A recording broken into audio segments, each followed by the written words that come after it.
Are you ready? Oh yeah. Glamorous.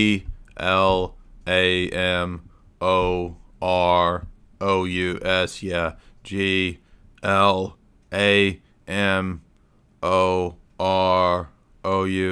Yeah, we flying first class up in the sky, popping the champagne, living my life in the fast lane. I won't change by the glamorous. Ooh, the flossy. Are you ready? Glamorous.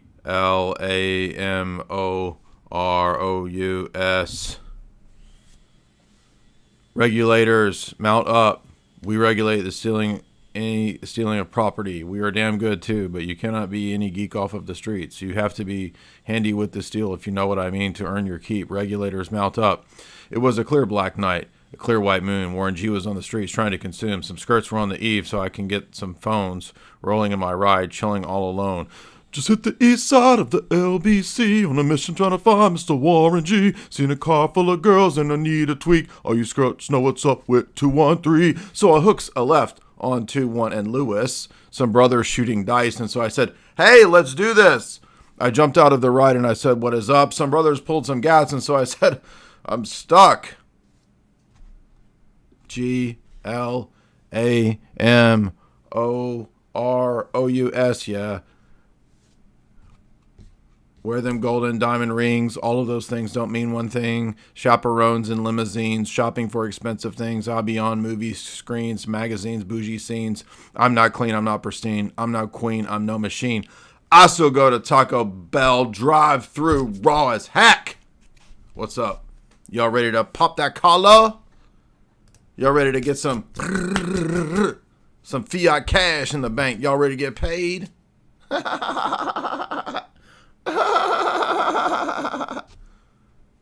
We're going to learn the secrets of money. And actually, I'm not joking. We will actually learn the secrets of money today. I have been enjoying this book, as everybody has probably heard on my channel. We're doing Bitcoin Standard right now. We'll be covering the first half of the book today in today's stream. We are going to detail what we covered in the fourth hour of Lord Voldemort in passing, very brief. We're going to get into the weeds and the details of the history of money, at least in Western civilization. We're not going back to ancient Babylon or none of that.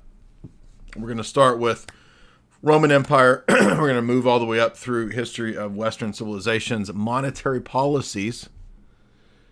And then we're going to learn about the hardest monetary asset so far. That is, of course, Bitcoin. And we will also, here's another thing I noticed. So I just happened to pick out of my stack of books, a book that I had read about half of, and then I got distracted and didn't finish. And I went back to this, and I noticed, hey, a lot of what Saifedean was talking about, Paula Deen, no relation. My ex-lover, Paula Deen, is not related to Saifedean Ammous. That's his first name, Saifedean. John Coleman's book on the socialist dictatorship and another history of the Fabian socialist power structure and how the global monetary elites co-opted and utilized and aligned themselves with this form of socialism, not classical Marxism, Fabian socialism, third way, or monopoly corporate Marxism, you could say. Reformed Marxism. These are all titles and terms for this very thing. This ties in directly to the recent UK government proposals and laws, whatever they passed, the massive surveillance stuff that they just passed in the UK. Why was this passed? Shocker, they're Fabian socialists. Keir Starmer is a Fabian socialist. The same policies are going in the other Commonwealth areas of the UK, the degenerate royals that run that along with their banking butt buddies, this UK empire that still exists in Canada, Australia, and the United Kingdom, dominated by the socialist power. The EU is also another one of these Fabian socialist institutions, as we'll see. all of modern Keynesian economic theory is Fabian's socialist economics. So in other words, John Coleman's book that I was reading on the side, which I didn't even think about being connected to Saifedean's book, and Johan Rathieu's book that we've been covering for the past few years, all talk about the same thing. And so it started dawning on me, hey, wait a minute. These two things are connected, because as Saifedean moved up through the history of money in the first half of the book, he got up into all of the modern Keynesian theories of theft. It's basically just scams within scams. I see scams within scams, as that vagina-faced alien says in the David Lynch Dune movie. I see scams within scams. Well, today you're going to learn the scam and the only exit strategy out. Now, what's amazing is that this book functions as a basic introduction to Austrian economic theory. I don't believe in everything that Austrian economics proposes, but overall it's a much better, more accurate, more rational, coherent, common sense approach, much better than any of the other options that are out there, typically speaking. And it's relevant to Bitcoin because Bitcoin comes out of the Austrian economic ethos. It is a product of Austrian economic theory and kind of the culmination and the climax of all of the best ideas, you could say, out of Austrian economics into what would be the most perfect possible money or form of capital. It's the polar opposite, you could say, of Marxism, socialism, and Fabian economic theory. And we're going to get into the basics of that. I will also be pulling in, not just from boring monetary history stuff, but pulling from the history of socialism from John Coleman's perspective. And remember, Coleman's books, although controversial, were written in the 90s. And he predicted everything from the economic collapse that we've seen from 2008 up until now, as well as the mass foreigner people being brought into the West by design. And it's all part of old Fabian strategies that are being unleashed. So it's all going to fit together perfectly, as you might expect. I didn't expect all these things to overlap, and they do. But hopefully you'll see from that monetary policy, economics, isn't some separate, obscure academic thing divorced from the geopolitical conspiratorial stuff. It's at the very heart, the very root of the control system. In fact, the money control, the money power, is the locus of control. That's the central pivot that all the other things kind of rotate around, right? So social engineering, toxic Hollywood music culture, all of those things really are outside circles to the inner monetary circle. And you can just see this in the symbolism of the all-seeing eye on what? The fiat dollar bill. Now, granted, there is a spiritual component as well. I'm not trying to negate the spiritual side of it or say that it's only competing economic theories. Ultimately, it's spiritual as well. But spirituality and money are not divorced either. If you saw the introduction that we did with Jordan Bush, who wrote Thank God for Bitcoin, that's more of an introduction to the ethics of Bitcoin. But today we're going to talk about the history of money because hardly anyone knows this.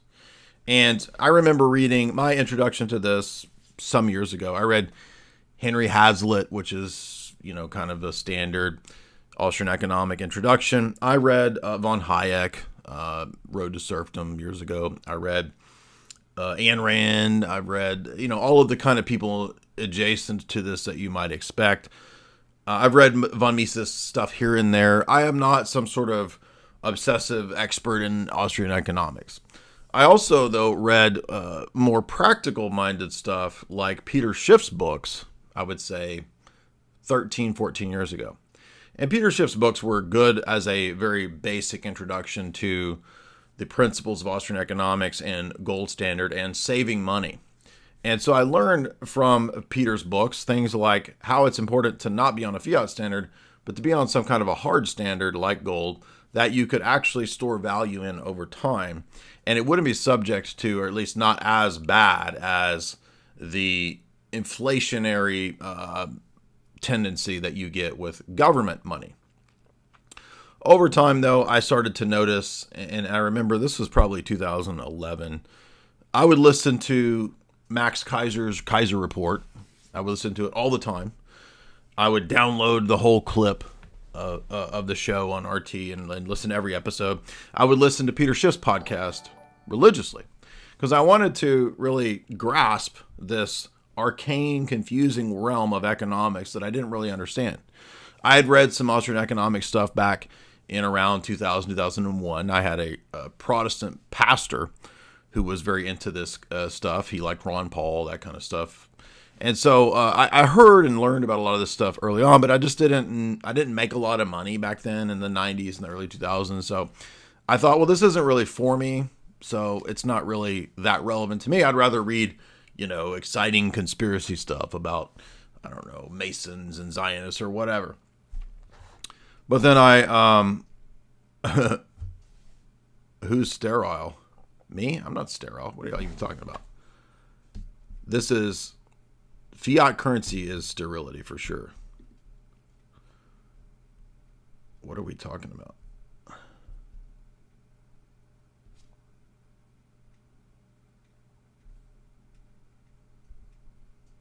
Germanic tribes?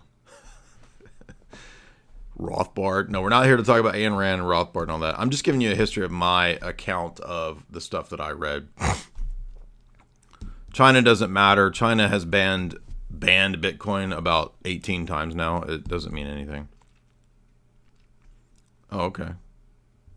Racist punk nerd. What are you even talking about? We're here to talk about Bitcoin and people are talking about racism. Goodbye. So, we have I would say, shortcomings that I saw reading Peter Schiff's book, because it was a lot of kind of one-sided libertarian story, right? It's like Peter Schiff was still pushing the idea that the Federal Reserve was a government problem and not a private problem. And that, to me, just is not the case, as I saw over time, getting deep into Tragedy and Hope, things like that. But again, I'd read enough of the people in the libertarian ethos. I'm not promoting those people. I'm just talking about, we all know Ayn Rand's crazy. Okay, we don't have to go into this in the chat. We're trying to get to the real stuff here. We're not debating like retard shit from like 15 years ago. But I think, so I got kind of in this difficult position where, on the one hand, you had Max Kaiser telling me, not personally, but on Alex Jones and on his show in 2011-12, Bitcoin's 30 cents now, get it right now. But then I heard Peter Schiff saying, no, gold is always going to be the perennial hard money. And I opted in 2011, 12, and 13, and 14 for listening to Peter Schiff over Max Kaiser, to my own detriment. I would have been way retired billionaire had I been listening to to Max Kaiser instead of Peter Schiff. But I did later humble myself and figure out that no, I was actually wrong. And that's a big thing that Bitcoin does to a lot of people, is that it has a humbling effect. Because once you put in many, many, many hours into this, you begin to understand, no, actually, I'm the one that's wrong, and I've been humbled by Bitcoin, rather than me thinking that I know it all and I'm going to tell everybody else. That happened to me, unfortunately, 2017. It could have been 2011 had I listened to Max Kaiser instead of Peter Schiff. Anyway, so let's get to the history of money. And Fabian begins his book with a little bit of a prologue pointing out that Bitcoin is a monetary protocol, kind of like email is an a message protocol. Bitcoin is intended to be a monetary protocol, and it comes out of the 2008 housing collapse. So the original cypherpunks and Austrian economic theorists proposed this position or proposed this idea under the pseudonym of Satoshi Nakamoto. Nobody knows who that is. as an electronic system of peer-to-peer cash that would eliminate banks and third parties. So this is the revolutionary idea that because the bankers got a bailout that the public was on the hook for, the original Satoshi cyberpunk people, whoever they are, put into the original Genesis block, not just that, I think there's a Bible verse too, but also a reference to the housing collapse, because the purpose is to remove the public being on the hook for the degenerate actions of the banking sector. Now, everybody who knows nothing or is an overly conspiratard, when they hear this stuff, when they read about this stuff, when they see people yapping online, they say the CIA and the NSA created Bitcoin. And I once believed this too. I didn't know anything necessarily about the CIA actually doing it. I just believed this conspiracy story because, well, it made sense. The elites want a cashless society. Bitcoin is an electronic form of currency, crypto, whatever. Thus, it must be the case, as I believed in 2011, 12, 13, 14, 15, that this had to be some massive plot to dupe everyone. However, keep in mind, as we know from our history of Fabian socialists, the OSS and the CIA are Fabian socialist institutions. They are not Austrian economic theorists. You could argue that there are some people in the CIA who have been libertarian and Austrian economic minded. That's true. In fact, that one guy, I forget his name, who was he was in the CIA and then he left the CIA and became the libertarian presidential candidate guy back in the, I don't know, years ago. I'm not calling him a bad person. He might be legitimately a good whistleblower, whatever. It doesn't matter. But the closest thing that I could think of is that it is true that David Rockefeller, who's also, by the way, former intelligence agent, Rockefeller did study under von Hayek. But then after the von Hayek period, he graduated and went on to do more advanced studies under Harold Lasky, the famous Fabian socialist. So there's not, I wouldn't even say that you could say that he's a strict Austrian economic theorist at all. In fact, he promotes Mao. He promotes socialism pretty consistently. We know the famous 1979 op-ed. I think there's a couple that he wrote where David Rockefeller was promoting Mao as a great hope for China. So certainly, even if he studied under von Hayek, he wasn't some committed Austrian economic theorist. And also, by the way, I don't think even von Hayek is that great. The last chapter of Road to Serfdom, or the appendix, is actually about global governance and how we got to have some kind of global governance to ensure free trade or whatever. Anyway, none of that really matters because the point of all this is really just sound money versus unsound money. So we don't actually have to go too far into really abstract theories of value and praxis and all this kind of stuff, because really what we're looking for is just sound money versus unsound money. Societies that have sound money always have a flourishing Renaissance civilizational quality going on. Societies that leave that, amazingly, and adopt the unsound money, which consistently happens, believe it or not, the society flounders and they collapse. Now, it's amazing that this keeps happening, and yet people keep falling for the same delusions and scams. So let's get into the history of money. And he lays out a very common sort of list of properties that we want in money for money to work. This isn't really, I don't think, very controversial, although perhaps if you're a Keynesian economic theorist, there's a couple sides of this or points here that you would actually disagree with, amazingly. But the 5 things that are oftentimes listed are things like divisibility. We want the form of money, the store of value, whatever it is, the symbolic medium of exchange. We want it to be divisible. If it's just one chunk of rock and, I want to give you half of my rock for your cow, it's kind of a hassle to chop a rock in half. So rocks are not very good at that. Although gold is, I guess, kind of a rock or a metal, it's a little more divisible than rocks. And I'm not joking. Rocks have actually been used at different times for as currencies.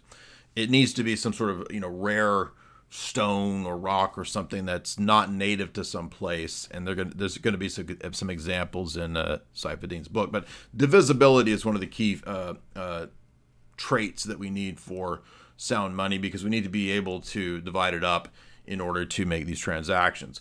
The next quality is salability, and that's something that is the ability of something to be liquid to the market very easily and very quickly. In other words, a property that's 100 miles away is not very salable. It's not very easy to get that to the market. And so houses and assets and properties are not the most salable for money or currency. They work for barter and for trade, sure, but it's not the best for money. And then we have store of value. We need something that works in some way to store value over time.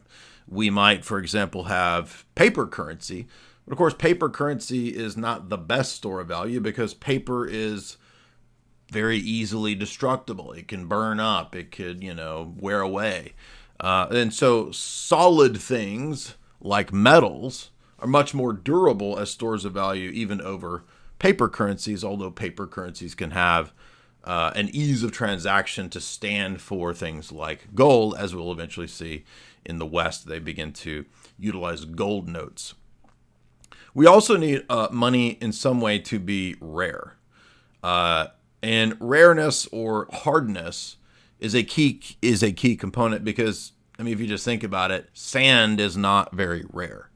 So anyone can go grab handfuls of sand so that it wouldn't make very good pieces of money, right? You don't want to pay for things in bags of sand because anyone can go get bags of sand. And yes, breasts do feel like bags of sand if you've never been with a woman. If you're a virgin man and you're curious, they do feel like bags of sand, as Steve Carell pointed out in that famous movie.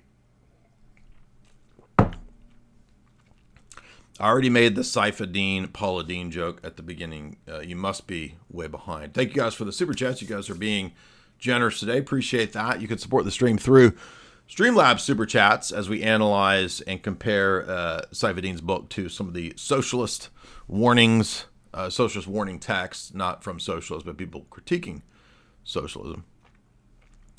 They probably did make dollars eventually out of something more durable like cotton and not just paper, but we don't really care about paper currency. That's not the point of what we're talking about today. The next thing that we want to get to is, as we said, not just rarity or the hardness of money, because we want it to be in some way a prized asset that not everybody has. Okay, so we can't use air, although it would be funny to have air as currency. Everyone could pay in air currencies. Or we also want it to be in some way liquid and portable.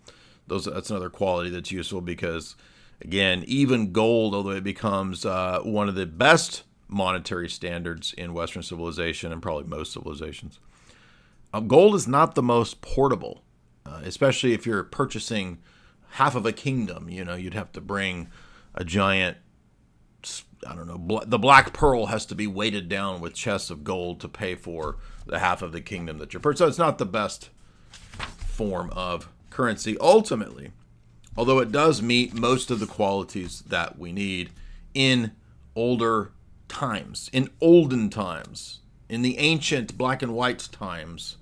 Gold was good, even though it didn't necessarily meet every one of the qualities. So I think most of what we've seen so far is not too controversial. It's pretty masses of helicopters are flying over. I hope we're not having World War III. But anyway, let's go moving on to where we talk about primitive money. And we're going to notice when we look at the history of money that we can actually learn from some of these ancient, even tribal situations about how money does and doesn't work, even on a massive scale. The rye stones on the Yap Islands. I feel like a lot of podcasters are native to the Yap Islands because they don't produce anything of much quality, But they do Yap a lot. But apparently there were Yap Islands in Micronesia, and the Yap Islands use what's called Rai stones, RAI. Maybe we should pull this up so that you learn about money, and you don't think I'm making it up. So this big circle here, this big Cheerio that you see here, that is actually a currency that they used. And it's kind of interesting the way they came up with it, because what they did was, you basically, since this giant circle was in the middle of the village, nobody could really move it because it was really heavy, and it wasn't native to this island. It was brought in from somewhere else. I forget what kind of, it's like a limestone or something like that. And so they brought it in from another island, and it would be the island's central store of value and currency, but you owned a part of it, right? So you might own a little chunk of the stone, and that chunk of stone, represented your stored up wealth. And they would transact through, I guess, I don't know, probably some kind of number ledger that they had. And then, Tungok, he owns, 2% of the giant rock, and he's trading his 2% for Gungok's, 3 cows or something. This actually worked pretty good. And even with this public ledger system, this was actually a pretty stable island boy form of money. However, later, travelers, particularly a guy named Dave O'Keefe, in 1871, he got shipwrecked on the Yap Islands. And he noticed the way that they ran their currency, and he figured out that when he could go and import this limestone, because he knew, I don't know, other sailors and whatever, and basically importing and buying up everything with his own foreign brought in stones, he was able to destroy the currency of the Yapese Islands. Likewise, in Africa, they had set up a fairly successful Aggie bead system, which I think were glass beads. Let's see this.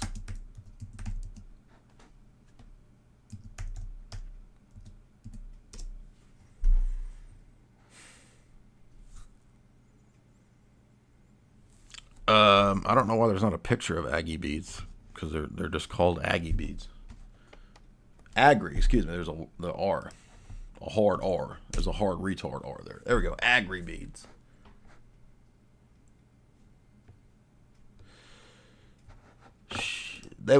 Man, you could get these down at Alvin's Island right now, and that was a currency back in the day. You could buy a whole island with a bunch of these. Now you just go in Alvin's Island, and it's 30 cents per Aggie bead. The Aggie bead market has has tanked, but these were rare in Africa, and then Europeans, because they had access to, I think they're glass or something. I don't know what they're made out of, but regardless, Europeans figured out a way to massively create or obtain these beads.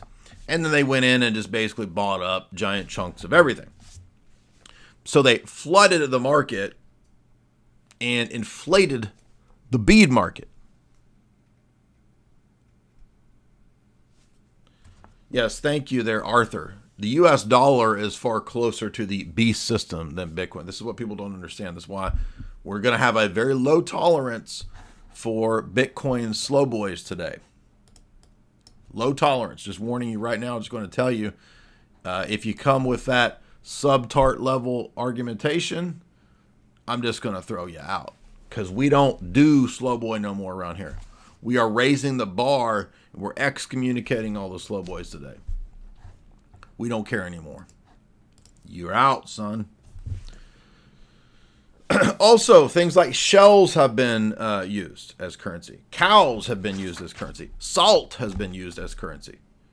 Gold, silver, right? All these things have been used at times in history as currency. But As we get into more of a modern era, we get into out of the ancient tribal world, we get into, say, the Roman Empire, we're going to start to notice that metals were seen to be the best. Even though metals do have... Uh-oh. Everything crashed. No, it didn't. There it is.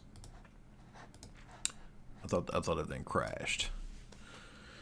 But metals still have problems. And we're going to look at more of those as we move along. But he mentions a few early on that metals were always fluctuating in price, and sometimes somewhat radical fluctuations.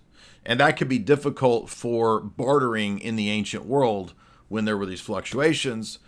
But the main problem with gold and silver in the ancient world, and all the way up into even the modern world to a degree, is debasement or clipping. What is clipping? Clipping, excuse me, there's another problem I should mention. Actually, the third problem is the biggest problem. I just forgot to write it down in the right order.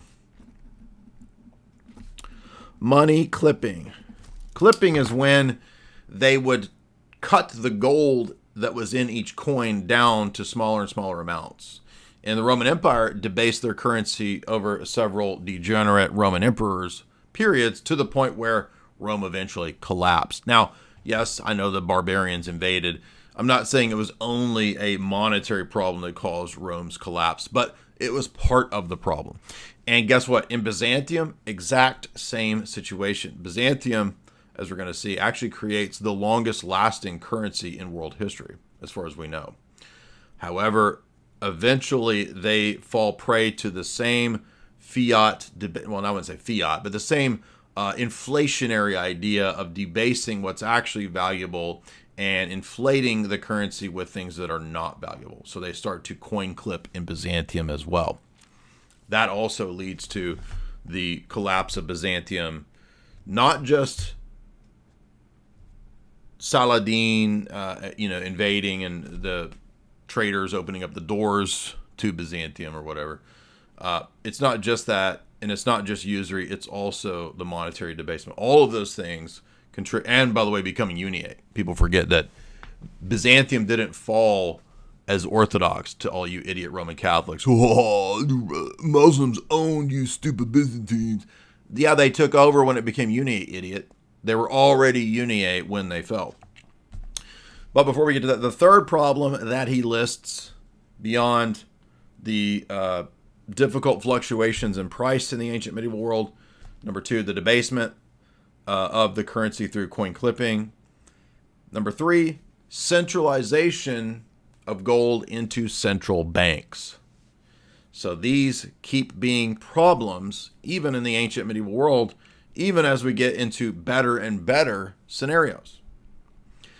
He goes on to talk about how once gold becomes centralized in the central banks in Europe, you get the gold notes scam. This is what Quigley talks about within the first few hundred pages of Tragedy and Hope, that the Western Atlanticist elite are the banking elite, and they came to power through gold note scams. And what that is when you eventually don't use gold as a currency, you say, let's use these notes, these paper notes, to stand for the gold.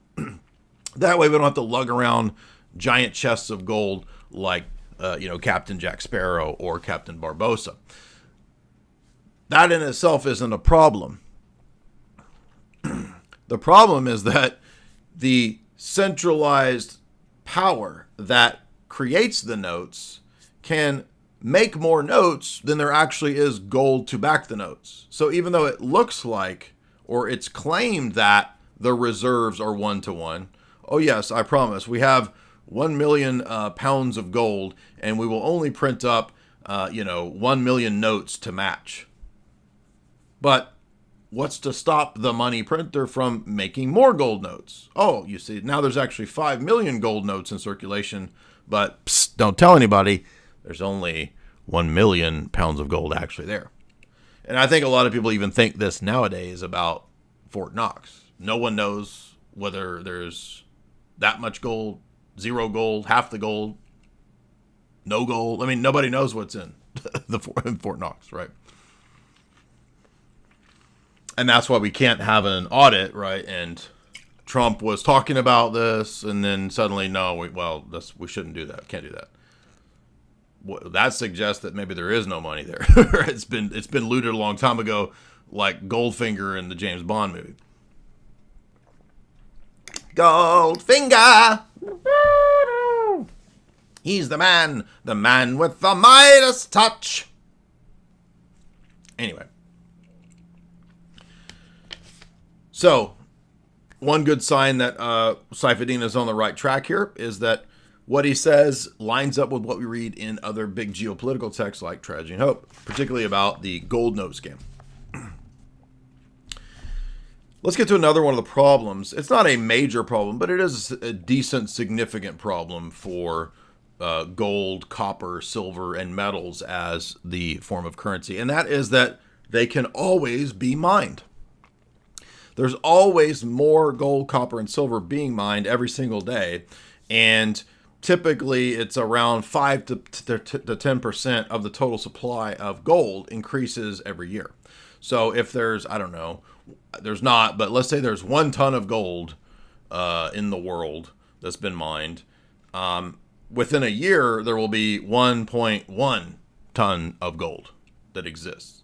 So you see then that although it is a fairly hard asset, it's not the hardest asset because there's always deep down inside Mammy Earth some more gold, copper, and silver. It's not as plentiful as the money printer of the central bank, but there's always 5 to 10% more gold and silver mined every year compared to the total believed supply. Well, what about silver? Well, you might not know that there was actually a silver bubble at one time. In fact, the silver bubble popped because at one point there were these guys called the Hunt brothers, and this is the 1970s. These were billionaire dudes who thought that they could come up with this idea. It's very similar, by the way, to the GameStop strategy. So if you remember when people were on the Wall Street or whatever subreddit on Reddit, and they came up with this idea a few years ago to pump GameStop because GameStop was kind of dying out as a video game store because video games are moving away from hard discs to downloadable topics or downloadable content. Then people had the idea that to combat and maybe middle finger Wall Street, everyone could come together and pump GameStop and everybody could make money from that, right? And that's kind of a neat idea. Wall Street bets, thank you. And it's kind of cool, and I think everybody can kind of sympathize with the sentiment. But it's kind of similar to what the Hunt brothers did in the 1970s, because they came up with this idea that if we just keep buying silver and get everybody to buy silver, we could remonetize silver, and as the price keeps going up, more and more people will FOMO in, and silver goes up, we got a bunch of silver, everybody's making money, everybody's happy. However, this didn't actually work because eventually the price of silver crashed because people dumped it, and the Hunt brothers lost $1 billion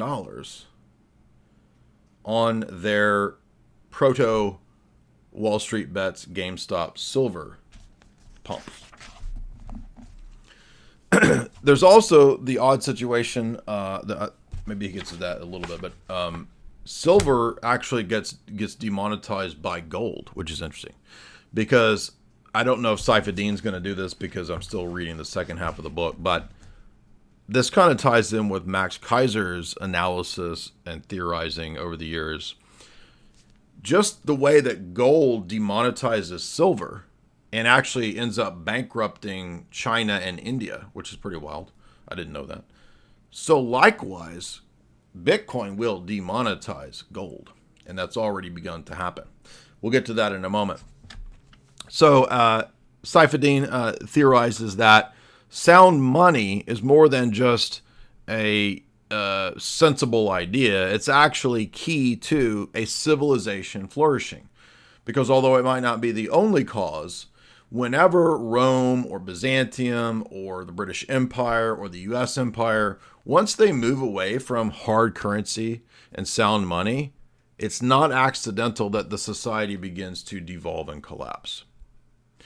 And so the weak aspects of metals and gold they're not foolproof.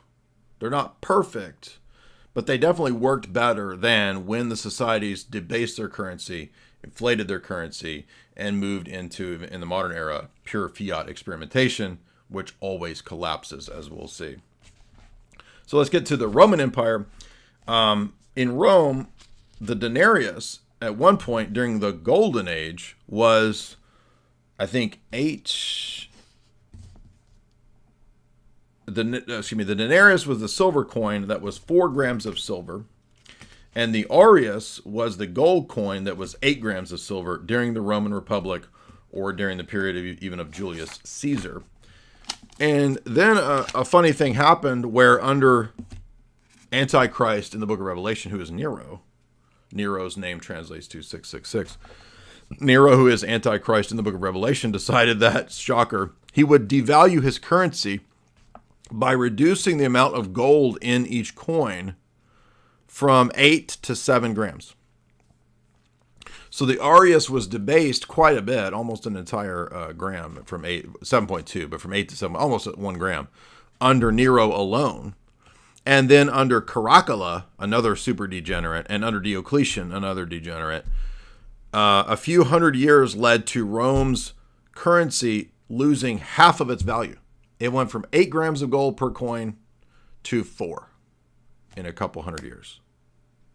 Or even in about 150 years, I should say. So, in other words, inflation through coin clipping, taking out gold in each coin, debasing the coin, and essentially destroying the purchasing power and the value of the currency within 150 years by double. In other words, it lost half of its value. So it inflated by twice and lost half of its value. Does that make sense? Eventually, when Rome collapses in 410, they fall under feudal lordship. And Saifuddin makes the argument that, why did Rome do this? Well, Rome fell prey to the ancient version of Keynesianism. They thought that more spending, more currency, more money in the supply, and more war would lead to a healthy economy. But it doesn't. It debases and destroys and dwindles the lifeblood of the civilization away.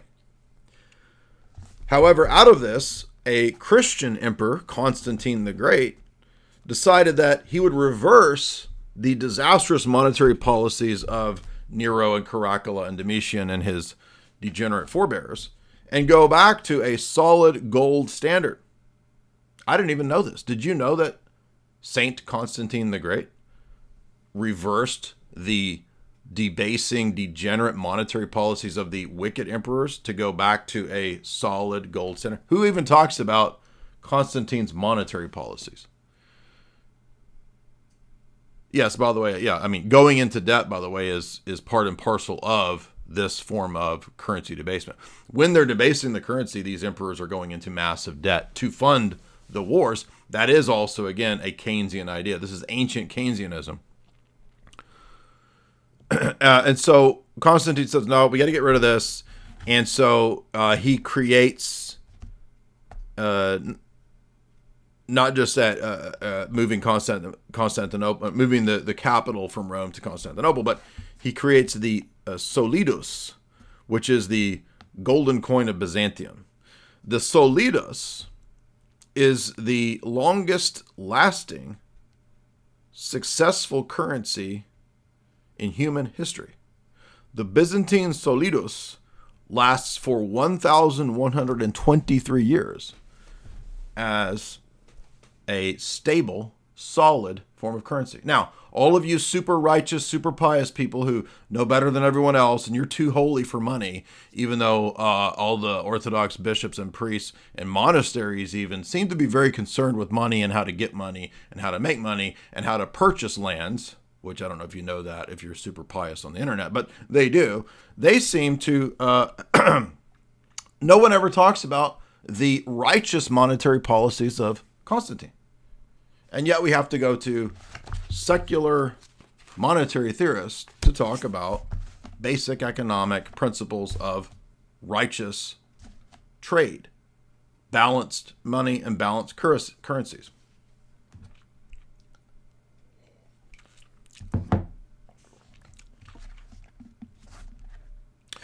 The legacy of Constantine in maintaining this integrity of the Solidus made it the world's most recognizable, widely accepted, and longest lasting currency. Eventually it became known as the Byzant.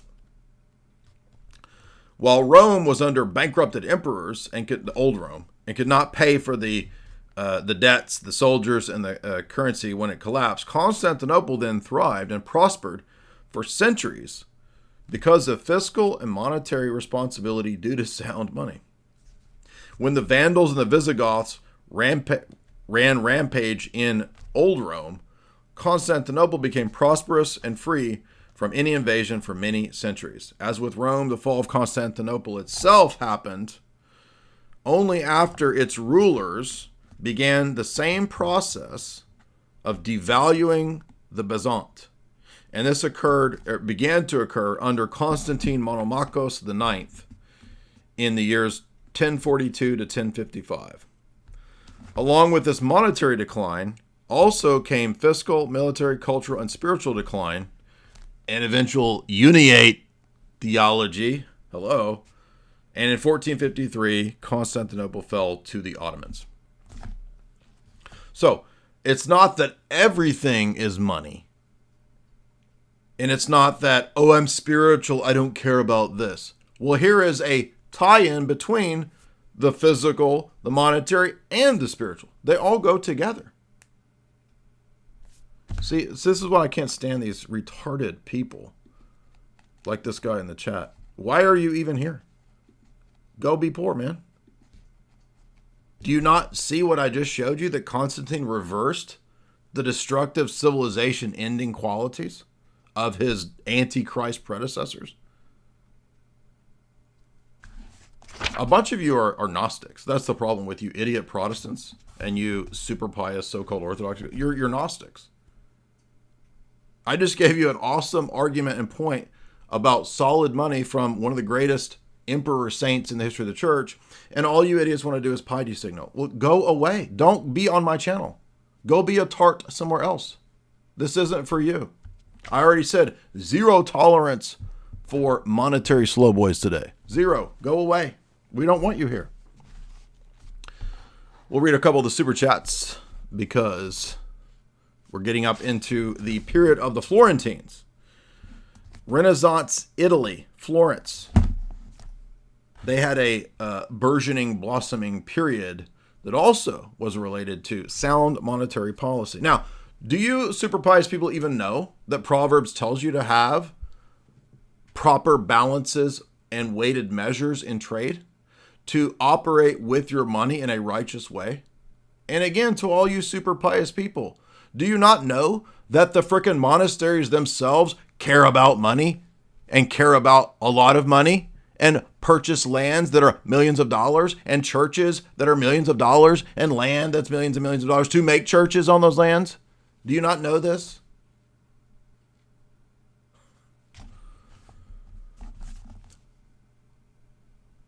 Nick says for $5, I can't wait for the day when we start purchasing goods and services with Satoshis instead of dollars. It will be interesting to see, will the Satoshi, I guess it'll eventually kind of be like a penny, or the equivalent of a penny nowadays. And then it'll be, I guess, the equivalent of a dime nowadays. And then eventually maybe the equivalent of a dollar. CK, $50. What's up, man? I just got on Swan Bitcoin through your link. It was very sketchy when I was buying on Robinhood before that. Robinhood's a big enough company that I don't think they're going to like cheat you or, like steal or something like that. I think at one time I bought Bitcoin on Robinhood, maybe years and years ago, 2019 or 18. But at that time, they wouldn't let you transfer your Bitcoin off of Robinhood. So I was like, what's even the point of doing this? Forget that. So, yeah, I just have stuck to mainly Bitcoin only companies since then. Father Josiah Trenum mentioned that the art in his church cost more than $1 million. Yes, I don't understand where you idiots. It's like, have you never talked to bishops or priests or anybody in the church about like what they're concerned with?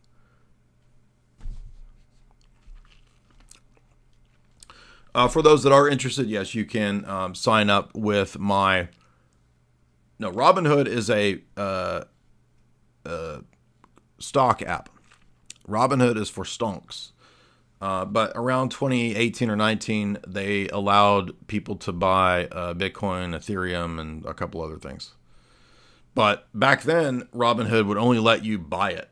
You couldn't transfer your Bitcoin off of Robinhood, which is retarded, but whatever. I mean, I would only use Robinhood if I was going to buy some stock, but I never really have any good luck with stocks, so I don't. I think at one time I tried buying Tesla and I held it for maybe 6 months, and then I realized I think Bitcoin's going to do better than Tesla, and that was actually a good move. So I dumped all the Tesla I had, put all that into Bitcoin. That ended up being like one Bitcoin. This is like 2019 or so. So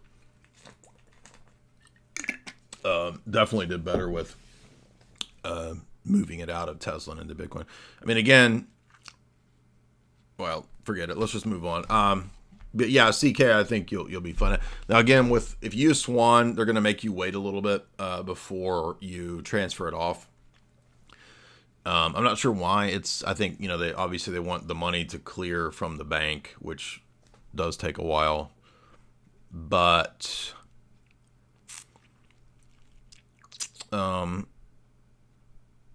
I would trust Swan in a longer time frame of 30 days to transfer off versus Coinbase and these big things, because I mean Coinbase actually used to not be that bad until about 2020. They outsourced everything to the people in the other countries.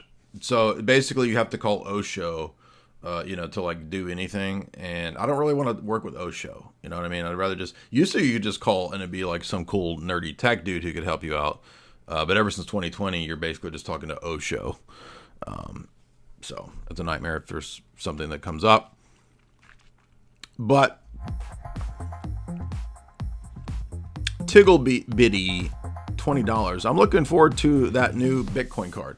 That's really the only advantage I could see of Coinbase is when they do come out with this Bitcoin card where it's 4% back on every purchase of Bitcoin, which is that's going to be difficult to turn down. So I think for my big purchases, I will prefer Swan for Bitcoin, but for like day-to-day stuff, or paying bills or something, yeah, I'll pay a bill and get 4% back in Bitcoin. Yeah, let's do that. Tennis Racket became a member for a month. What's up, dog? Jay, is getting money from music sound money? Getting money from music? Do you mean if that's your job and you get paid for music? No. Sound money isn't talking about whether you get paid or not. Sound money is referring to a good or a bad currency. Like the dollar is not sound money. At one time, it could have been sound money when it was tied to gold. But after Nixon and what's called the shock doctrine, Nixon took us off of a gold standard and put us on a pure fiat standard, which is a Keynesian idea. And that is disastrous. That's why the dollar has lost money ever since the Federal Reserve, but it's lost a lot more value ever since going off of any kind of standard. So it just gets worse and worse and worse and worse. That's unsound money. It doesn't have anything to do with whether you get paid or not. Tuxedo Mask, $2. You should make God coin. Make it backed by God. That exists, and that's already a thing. It's called Bitcoin. Ericoda, $10. Just attended my first Divine Liturgy Day because of you. Thank you, Jay, and God bless. Hey, that's great. If you attended a Russian Orthodox liturgy, then you got your immediate experience to the extreme boot camp of Christianity, which is, about 2 or 3 times longer than an Antiochian service. That was something I had to get used to, partly because sometimes if you're at a Russian Orthodox church, they're doing the readings both in English and in Slavonic. But glad that you got to check it out. I hope you continue in that journey. Tuxedo Mask, $2. You shall invest in Bitcoin. It is the 11th commandment. Well, actually, I know you're joking, Tuxedo, but the 10 commandments do tell us not to steal. And the existing monetary system is actually based on theft. So it is an unjust system based around massive usury and debt and gambling at a massive scale that gambles with the public's money and the public's store value over time. So you understand that the reason this matters is that we are all being stolen from on a day-to-day basis through the corrupt system that we have.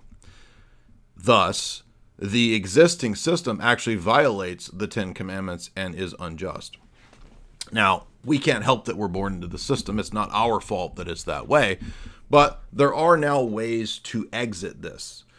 Prior to the existence of Bitcoin, the Austrian economic, gold bug theorists were always saying, look into gold.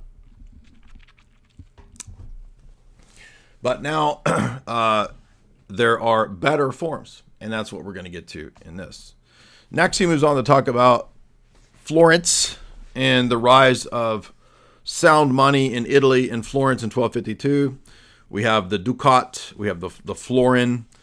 These are Italian currencies that seem to coincide with this Renaissance that we saw at this period in Italy. Bobby C says for $5, there's a line in the book where Fabian compares the Solidus to Bitcoin. Yeah, exactly. These sound currencies in history are actually pale reflections of what will become the ultimate sound currency, which we will see as Bitcoin. Now, here's something interesting that this was new to me, even though I've read Quigley, and Quigley does talk about this some. Maybe I've forgotten it because it was 10 years ago when I read the book, but Fabian says that the gold standard of the United Kingdom in 1917 is one of the key things that helped this tiny little seafaring naval empire become the most powerful empire in the world. The UK took over, became a vast empire, not just because of its naval fleet, but because of its gold standard. That gold standard adopted in 1717, that, by the way, Isaac Newton, I think, was one of the key ideologues who told them, hey, we got to adopt sound money, and it's got to be this gold standard. So, I mean, I'm not a huge Isaac Newton fan. I think he's kind of a weirdo. He was the bizarre incel of his time, and he was an alchemist, and he was an anti-Trinitarian weirdo. But he did at least understand that we got to have some kind of sound money if we want to be successful in the world. And so the British Empire was able to not just dominate through the naval power, but even dominating other rival nations and colonies and powers that had successful economies at the same time. For example, India and China had become somewhat successful and wealthy through silver, but gold was so much more valuable, and it actually demonetized silver. And this is one of the ways that Britain was able to be tremendously wealthy even over China and India. And so in this period, he argues, silver, which was a successful and useful currency and store of value and money, was actually being demonetized by gold. So gold becomes, because it's better, it's superior, it's more desired and valued, it actually eats up the silver. So silver loses its value relative to gold. Doesn't mean silver is worthless. It means that the desire for gold is way stronger than the desire for silver. And so gold ends up eating and demonetizing silver. Likewise, what we're seeing right now, we're on the tipping point of other currencies in the world, whatever they may be, the yuan, the yen, the British pound, the dollar, those currencies are presently beginning to be eaten by Bitcoin. The gold market right now is already beginning to be eaten by Bitcoin. It may be a little while, but I would say in 10 years, there's a good chance that Bitcoin will eat gold, kind of like Pac-Man, right? It doesn't mean that gold won't exist or won't have any value. It means that just like silver was demonetized by gold, gold will be demonetized by Bitcoin, and people would much rather have the Bitcoin than the gold. Just like at this time in the 1700s, people would rather have the gold than the silver. Thus, the gold standard, as we see, is the locus of a successful civilization. It aids in a civilization flourishing, and it actually aids in the industrialization of the first world. And eventually, all of Europe adopts Britain's gold standard. By 1900, 50 nations were on the gold standard, and this is called the Gilded Age, the Golden Age. The Bank of England became so extravagantly, amazingly wealthy that it was one of the most powerful entities in the world. But again, remember, it's still, even though there's gold notes, which is a scam, there is still real gold. So it's not totally fiat. However, this Gilded Age will begin to collapse and come to an end because another entity right around 1900 also comes to exist. And this is called the Fabian Society, the Fabian Socialist Society. Around the same time emerges another figure too, named John Maynard Keynes, a PDF economist who, interestingly, wasn't explicitly a Fabian socialist, but the Fabian Society, for whatever reason, decided he was the ultimate greatest economist. In fact, the Fabian Society says that the essence of all economic theory is John Maynard Keynes. They chose him as their sort of preeminent symbolic figure, perhaps because he's a little more amenable to the masses than Karl Marx, right? Even though most of the Fabians were pretty much still Marxists, they might have had some critiques of classical Marxism. It doesn't really work to pick Marx as maybe your, the face of your socialist organization. So they sort of chose John Maynard Keynes as that role. Even though, again, the Bank of England is pretty much dominating at this time by 1900, there's beginning to be some problems, as we said, that quickly talked about with gold notes and the banking elites, the Rothschilds essentially behind the Bank of England. They began again to do this move of printing more gold notes than there were actual gold reserves, and we get this vicious cycle of loans and massive loans and interest and so forth out way beyond the actual amount of gold, and this allows the banking elite then to buy up real assets for pennies on the dollar because they control the printing press. And this leads us again to this disastrous turn away from gold, the dominant international ledger system structure that's existing, to a fiat system. Fiat meaning by pure divine decree of daddy government or daddy bank. And it's really not an issue of private versus public or the state versus, the libertarian whatever, like libertarians say. Because really what's going on is that the government in these situations is actually a private owned and bought up government. So I think we could critique that kind of simplistic libertarian idea there. Now, governments during this period, of course, still need gold, even though they want a fiat standard because there's just too much power and temptation in a fiat standard, which, again, think about it as this might be a legend, but as the story goes, Lord Rothschild himself said, give me the ability to print the money and I care not who the elected leaders are. So it doesn't matter, presidents, the kings, they come and go. The real power behind the throne is the man with the printing press, the Federal Reserve, the banking elite. And they have more power than the president or the leader, because they can decide whether the economy collapses or whether it does well through their monetary expansion and contraction powers, which is way more power than anyone should have. And this again is one of the Austrian economic critiques, which is that, first of all, no central entity should have this power. First of all, because human beings are fallen and are corrupt.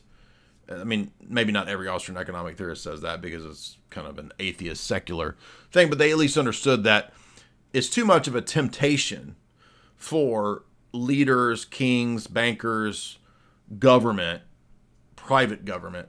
It's too much of a temptation for them to contract and expand the money supply at will, which allows them to basically control the land. The whole country is then held hostage by the Federal Reserve money printing banking elite. So it's not good. It doesn't work. It ends up being a massive scam and corruption engine to think that we can micromanage, super massively control the entire U.S. economy and global economy from a central planning organization. That is a Keynesian, Fabian socialist principle.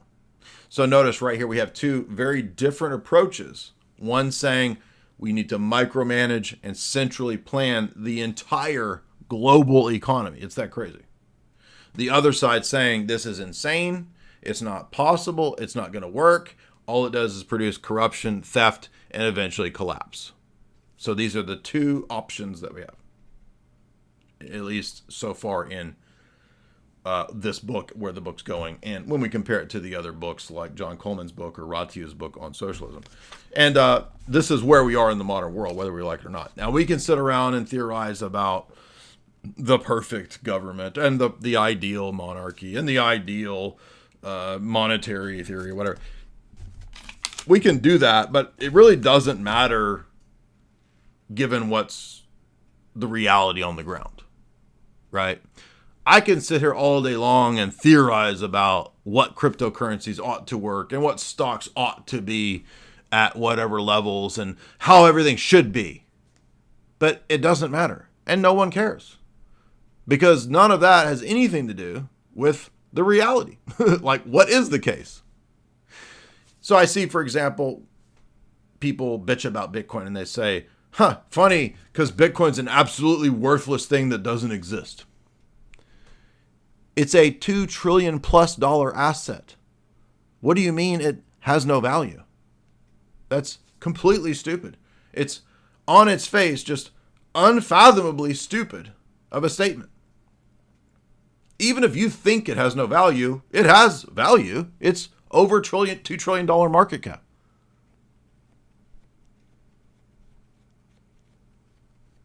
So what we want to be the case, what we think ought to be the case, really doesn't matter other than us sitting around in armchairs and speculating and talking about what we'd like versus the reality on the ground. What is the case?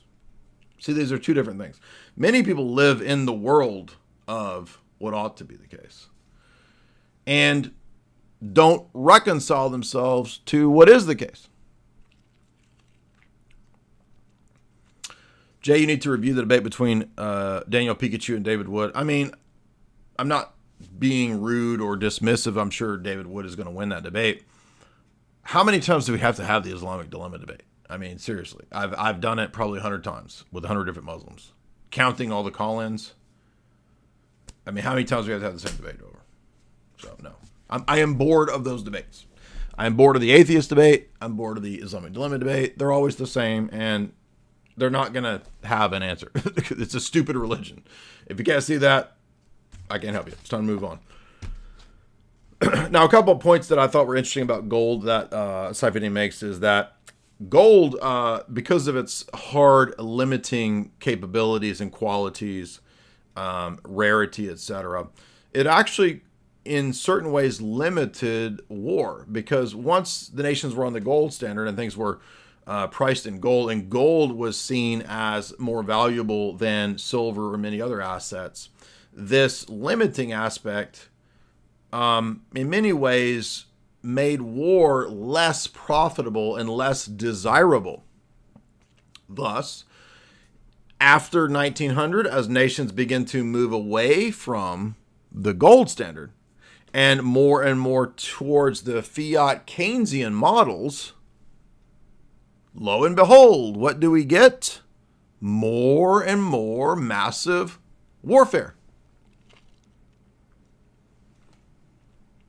Why is that? Well, it's part and parcel of the Keynesian economic theory that the military-industrial complex war state is great for the economy. Pro-war machine, pro-spending, pro-debt, pro-monetary expansion are Keynesian ideas that, even though they never work, even though socialism bankrupts and destroys the economies over and over and over, well, we just didn't socialize it hard enough. I'm socializing. We got to socialize it harder. We got to, 20,000 doses of liberalism didn't work. It's because we need 40,000 doses of liberalism. You see.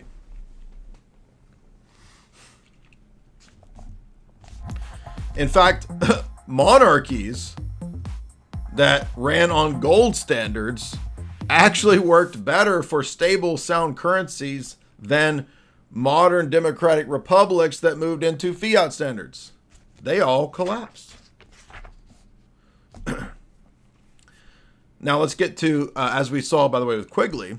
Quigley admitted, interestingly, that the Federal Reserve comes about, right? So we get 1913 Federal Reserve. Then we get, and that was all pushed, as we saw, literally by a giant cadre of Fabian socialists. Woodrow Wilson, Colonel Edwin Mandell House, Harry Dexter White, Louis Brandeis, on and on. Henry Wallace. There's just a gaggle of these socialists. And where the hell did all these socialists come about? If you notice, by the way, in 1910 until 1930, suddenly there's socialists everywhere. There's Socialist Party in America. There's Yapper. The president is a socialist. Woodrow Wilson. This is kind of crazy.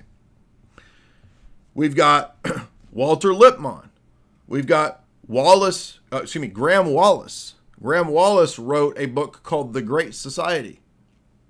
What do you know? That becomes Lyndon Baines Johnson's welfare state. Literally got lifted from Graham Wallace's book. There's Ray Baker. There is Harold Lasky. There is Woodrow Wilson. There is Stuart Chase. There's Henry Wallace. There's this is just in America, right? So we're not talking about in the UK. There's all the mirrors of all these goofballs in the UK. Who, by the way, there's a burgeoning Christian socialist movement. People don't even know about this. The Socialist Teachers of America Association. There's just all this stuff just blows up. And one reason why this is able to actually kind of work, in terms of garnering support, was because of the stock market. But here's what's wild is that the socialists all blame the collapse of the stock market on capitalism and not on the Federal Reserve, which was their own socialist entity.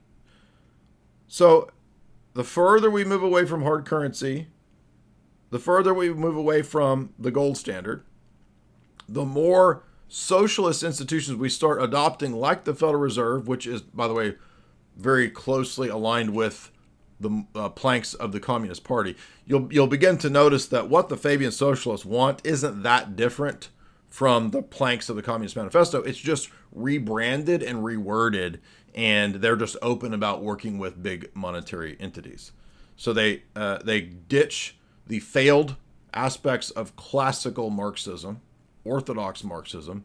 It's reformed Marxism that says, look, we're never going to win unless we align ourselves with the zillionaires who like socialism.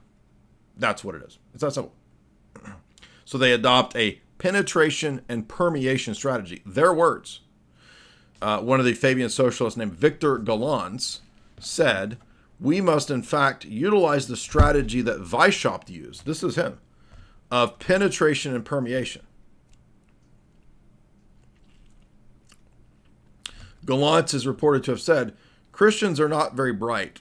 It will be easy for socialism to lead them down the path that their ideals of brotherly love and social justice are our ideals.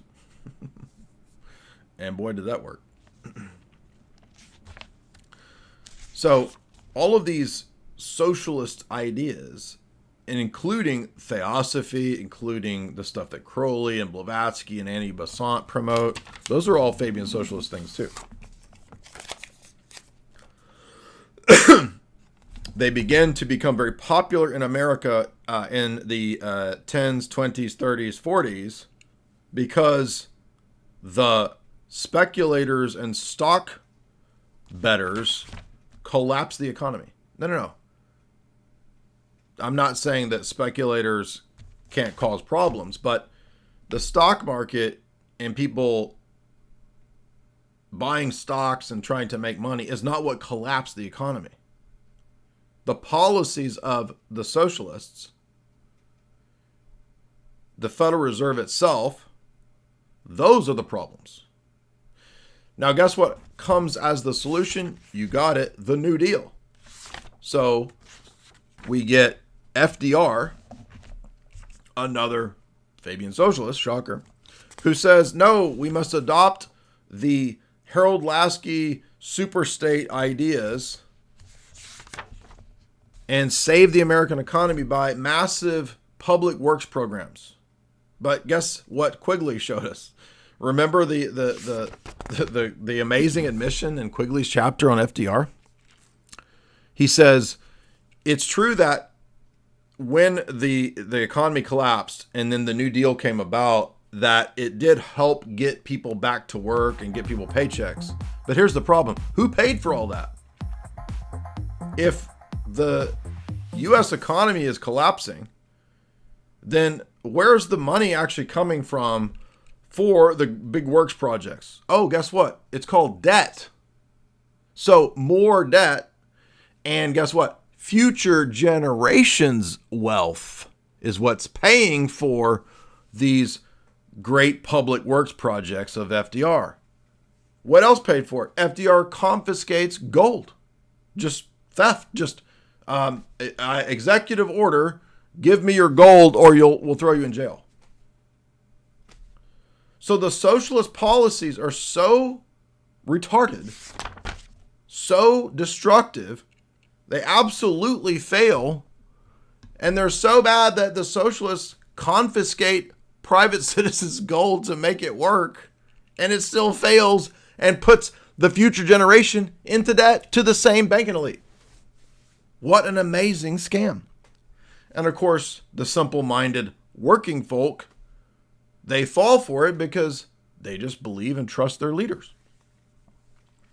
According to Dr. Coleman, the Fabians invented, quote, socialism as a softer, palatable version of Marxism to push in the UK and in America. The only way they could ever convert Americans to Marxism was to rebrand as socialism and to push this as a help to the working classes. Nothing further than the truth, because the key figures of socialism out of the UK were all rabid elitists who believed in depopulation. They don't care about the working class. In fact, George Bernard Shaw said that in the technocracy, in the socialist technocracy, you will have to convince the technocrats as to why they should even let you live. In other words, you must provide some value to the social, or else you don't deserve to live. Whether it's Toynbee, whether it's H.G. Wells, whether it's Huxley, whether it's Haldane, or whether it's Keynes, they're all fake and gay, literally, technocratic psychopaths. They don't care about the working class, you idiots.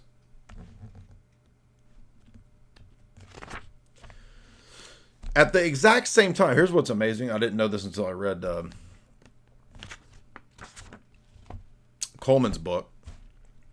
At the exact same time as America was undergoing this burgeoning socialism under FDR and all these goofballs, the UK had the exact same thing.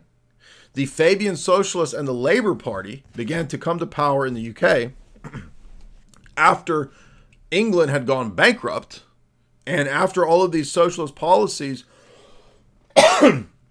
had completely destroyed the pound. The U.S. actually gave money to bail out the U.K. The only way the socialism was working was with U.S. taxpayer money bailing out the socialist programs in the U.K. and the Labour Party.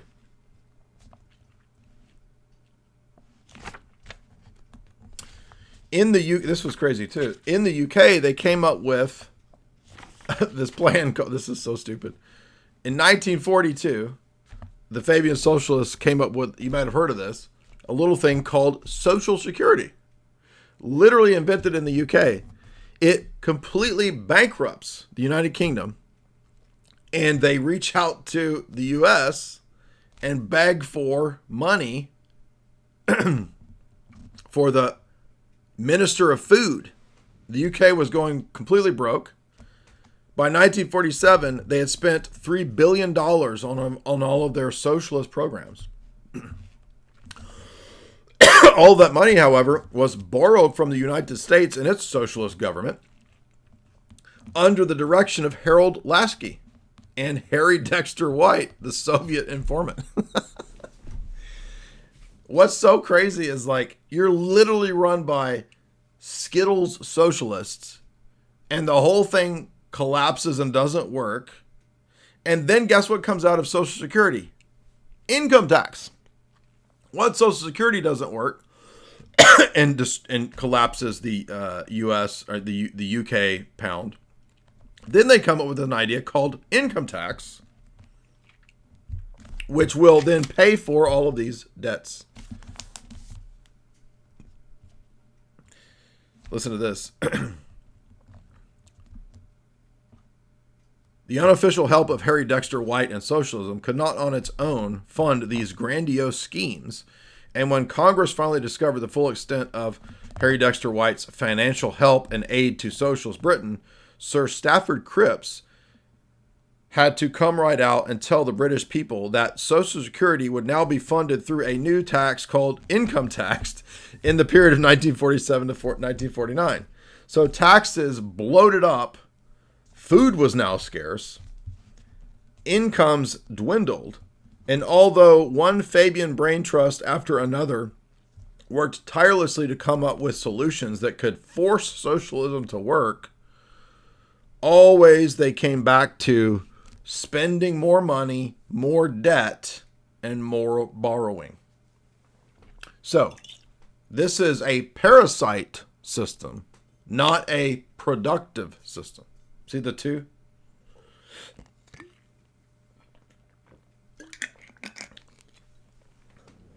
Now you might think, this is so obvious and so retarded, but guess what happens right after this? Why, the U.S. adopts a Social Security system.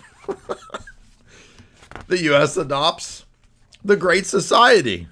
Literally the title of a Fabian Socialist book that LBJ sets up under his Fabian Socialist presidency. Kind of amazing. So are you beginning to see the difference between two contrasting systems. One is a limited, a controlled and contained economic system where there's a set thing of value that can't be infinitely inflated and devalued, like sand. Fiat dollars are like sand. And the fact that FDR, in the midst of these great projects, had to confiscate gold should tell you it doesn't work. What a scam. In fact, FDR actually blamed gold and the gold standard. That's how crazy this is.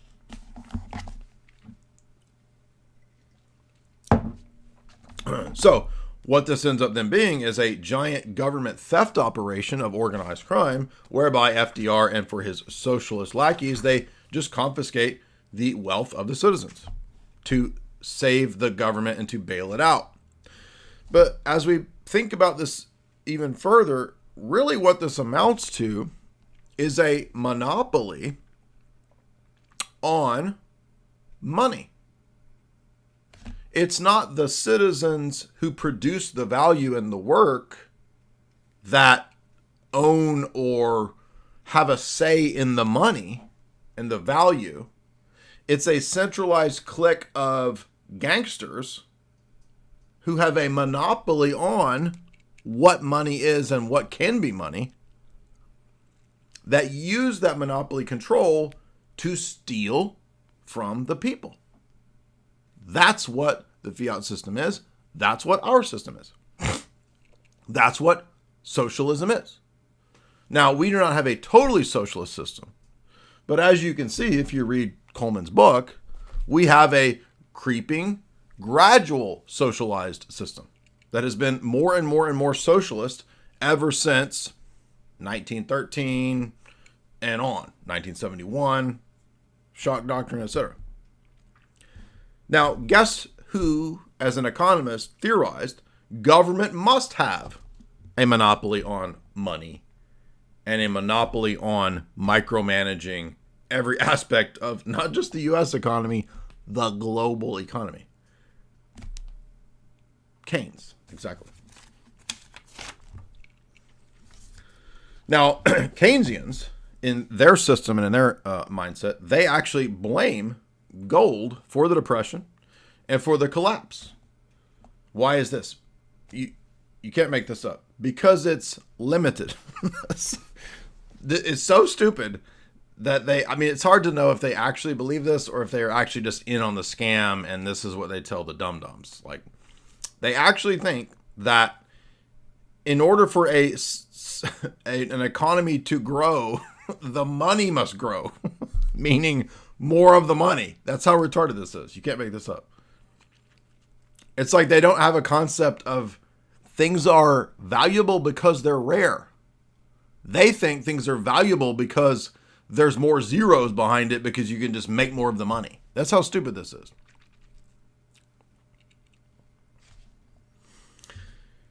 One argument Seyfedin points out that refutes Keynesianism, for example, is that if gold was the problem, as Keynesians say, then why didn't moving away from gold fix the economy and lead to a boom? It never does. This is, of course, one of the many ways to refute this system. Now, here's where it gets crazier and crazier. We next come to the Bretton Woods system. After World War II, we end up with a new international economic order, the Bretton Woods system. So Tiny Mustache Man has been defeated, and you might think, this has then become the victory of the capitalists, right? No. You have this wrong. This was not the victory of the capitalists. This was the victory of the Fabian socialist economic theories. This is the creation of and the proliferation of all of the Fabian socialist institutions that now govern and dominate and continue to destroy the world. Let's look at and refresh ourselves on some of those systems that were set up, some of the structures. There is, in Ratiu's book, I think this is it, he has a giant list of all of these well, many of these institutions. Let's see. This is a list of publications. Here we go. Again, all of these three books, amazingly, they vibe very well together. If you guys don't have these three books, hopefully this will be back in print sometime soon. This is an amazing, 100% necessary read. I mean, this is like, as important as Tragedy and Hope is, Ratiu's book is like part 2 to that. Okay? And please don't be one of these low IQ people who ask me, are you saying that Quigley was a good guy or was he a bad guy? Quigley is an establishment apologist. Ratiu is not an establishment apologist. But the two books work together to help us understand the 20th century. And by the way, Saifuddin's book also vibes very well with these. Now, let's look at Ratiu's list on pages 102 of massive Fabian socialist people and institutions that were set up, particularly in this Bretton Woods. I mean, many of these are post-Bretton Woods, but some of these even are earlier than this, right?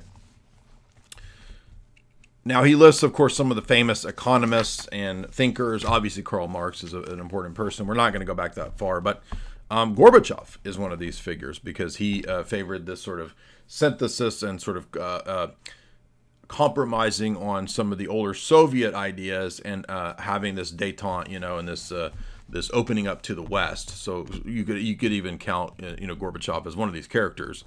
H.G. Wells, obviously one of the key figures. John Atkinson Hobson, Leonard Woolf, Hessel Hall, Arthur Skeffington, Dennis Healy, Lord Healy, H.G. Wells, Sir Arthur Salter. I like, by the way, that Ratiu points out that when George Orwell wrote 1984, Ingsoc is the Fabian socialist. That's who he's referring to. Lord Lionel Curtis in The Commonwealth of God, Colonel Edwin Mandell House, Clarence Street. The publications are Foreign Affairs Magazine, The New Statesman, The New Republic, Fabian News. And if you doubt me, let me read you a quote that I read on Lord Voldemort from the Council on Foreign Relations, which is also a Fabian socialist institution, as is the Royal Institute for International Affairs, as is the Trilateral Commission. This is the Council on Foreign Relations official publication in 1974. This is the April 1974 issue. And it is called, We Will Build a New World Order. It will be done piece by piece under the noses of the American people. The house of the New World Order will be built from the bottom up rather than the top down. An end run around U.S. sovereignty, eroding it piece by piece, will be accomplished much more than the old-fashioned frontal attack. That's the Fabian slow kill approach. That is by a man named Richard Gardner, the leading American socialist of the 1970s, in the 1974 CFR publication, Foreign Affairs. What are some more of these institutions that explode post-World War II, post-Tiny Mustache Man? Now, again, some of these are older than that, but I'm just going to list them all because many of them, although they existed at the time of World War I or right after with the League of Nations, I'm just going to list these. The Royal Institute for International Affairs, the League of Nations, the International Labor Organization, the Court of World Justice, the British Commonwealth, Christian Socialist League, the Federal Union, the Federal Research Institute, the Fabian Colonial Bureau, the Fabian International Bureau, the World Bank, the Parliamentary Group for World Government, the United Nations, which replaced the League of Nations, the IMF, International Monetary Fund, the World Council of Churches, the North Atlantic Treaty Organization, or NATO. NATO is not a capitalist organization. NATO is a Fabian socialist organization. The Aspen Institute, the European Coal and Steel Community. That's the proto-EU. The ECSC was set up in 1951. That eventually becomes the European Union. All Fabian socialists. The Bilderberg Group, created by Fabian socialist Joseph Redinger, Hugh Gaitskell, and Dennis Healy, together with David Rockefeller. The Christian Socialist Movement, the Trilateral Commission. Those are just a smattering, just a sampling of Fabian socialist institutions set up before and after the Bretton Woods dollar-denominated international currency. I want to remind you that we do have a show sponsor, and that is chalk.com, as well as my philosophy course, and you can purchase those. We'll take a break real quick here so that you can listen to our show sponsors, and be sure and use the promo code JAY40 or JAY50. I think both still work as listed in the ad.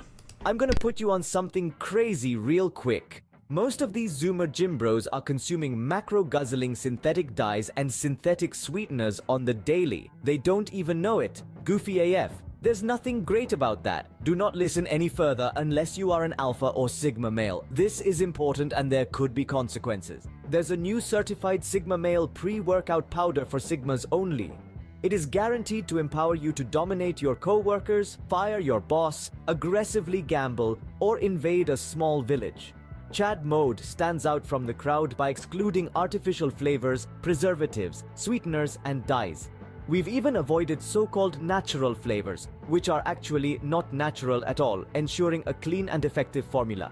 Experience the pure goodness of Chad Mode, colored with organic blue spirulina extract, organic lemon, cherry, and organic maple crystals. Forget synthetic caffeine made in a sketchy Chinese lab. Embrace the natural power of organic green coffee bean extract, which will get your mind going and pump you up to the max.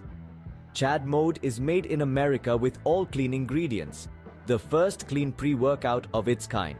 Why are these people adding synthetic sweeteners to every single pre-workout when there are many studied downsides to consuming nasty fake sucralose? Each dose of Chad Mode contains the kick of a cup and a half of coffee, delivering a surge of energy alongside essential vitamins, minerals, amino acids, and herbal extracts.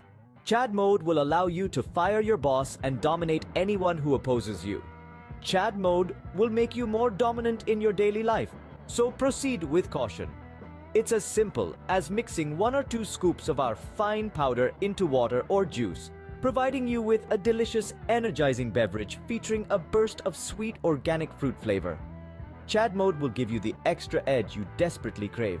Don't miss out. Secure your supply of Chad Mode on TikTok Shop with a limited time massive discount. Elevate your workouts and supercharge your days. Chad Mode, not for your average gym bro zoomer who consumes synthetic blue dyes on the daily. Buy on the TikTok Shop now with a massive discount provided by TikTok for a very limited time. Buy now while this is still available, or go to chalk.com and use code in caption.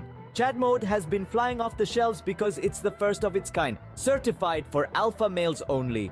Do not buy if you are a beta. I want to show off something that we're all proud of. I got a browser here. This is Jay Dyer's much vaunted, much sought after Philosophy 101. Now, he just got this page up. We are just testing it out. You guys are some of the first people in the world to see it. I want to say, for my part, it's not Philosophy 101. I think this is a mistitling. I really think of it as like Philosophy Unleashed, because a Philosophy 101 course, they give you kind of some useless information that you can't make sense of. Jay actually lays out over 12 weeks, dozens and dozens of hours put into just the presentation of this, let alone the hundreds and thousands of hours of research that it takes to have a coherent evolution and history of the origins of philosophy, the uses of philosophy, the different ways to look at it over time, and how that has been brought about to what we have today, which is almost an absence of philosophy on the objective logic and reason side, and an overabundance of woke philosophy that is irrational and is made up day by day as people are like, I think we should bring racism back. And then here's a justification. And then it gets wokeified and spread out. And then all of a sudden you have a bunch of communist, socialist ideas where you become the property in action. You need to be able to stand your own ground. It helps to have a foundation in philosophy because it's a method to find truth. When you get down to it, philosophy is there because you love truth enough to go and learn how to find it because it's valuable. So if you're interested in things like that, there is the landing page. We'll link it up in the notes. It is a longer one, so we'll get a shorter URL for this. I'm sure Jay has a link on his page. I just wanted to show it off. Now you know it exists. You can go look for it and see why this is not your father's philosophy, right? So well done. I'm proud of everyone who helped to produce and edit the course. And of course, Jay did a flawless job in presenting the course over those 12 weeks. And he's a juggernaut. He's another guy, just like John Bush, in action all the time, doing something productive, like very little wasted time in his week. Those 168 hours of being harnessed very well. I want to show off something that we're all proud of. I got a browser here. This is Jay Dyer's much vaunted, much sought after Philosophy 101. Now, he just got this page up. We are just testing it out. You guys are some of the first people in the world to see it. I want to say, for my all right. We're talking about the post-World War II Bretton Woods systems, and I want to remind you to head over to chalk.com before we go back to the book. Use the promo code JAY40 to get 40% off, or J44Life to get 44% off recurring subscriptions for any of those great Chalk products, including the Tomcat Elite, proven to boost testosterone, one of my favorites. I take that almost every day. Also, the Action 2.0 and the Chad Mode pre-workout, great stack together if you use the promo code and get 44% off the Performance Stack. Welcome, everybody. Thank you guys for the super chats. Bolard became a member. What's up, dude? Thank you, Bolard. You can support the show by super chats in the link pinned in the chat, the Streamlabs link, or you can do it natively through YouTube. YouTube does take a cut. Let's see if we have any over here. Skooma Bear, $10. Even after the 1.1 trillion stock market loss. Oh, my Bitcoin dropped hardly more than 1% under profit margins. It already is back to being positive in 2-ish days after which I bought the dip, about $1,000 worth of Bitcoin. Yeah, I bought on the dip as well. So anytime there's a dip, I usually just stack if I can, if I have money liquid able to purchase. Thank you for teaching me this Bitcoin stuff. This is more stable than a 401k. I want to remind you, right, too, I'm not a financial advisor. So we just talk about books and we do analysis. It's all my opinions. I'm not a financial person. So do not base your financial decisions on my advising. This is an entertainment goofball channel. We are only entertainment goofballs over here. Let's see, we got some more super chats. Mike 3, $10. Here's a good recommendation for the audience on this topic. Bitcoin, it is hard money that you can't F with, by Jason Williams. Okay. I mean, I haven't read that book, so I don't know. I can't say what other people are recommending, but that's Mike's recommendation. I can't recommend if I haven't read it. Autobot Coffee, $3. I am taking out $200,000 of home equity, and I'm going to buy some Bitcoin. I've decided I won't touch it for 10 years. Thank you, Jay. You've taken time to share with everybody about the liberty offered through Bitcoin. Yes, it is. It is freedom money, if you understand it. And it really is that when we understand these kind of economic basics, in my view. What you do with your money is your decision. I can't tell you what to do, but that's what I think.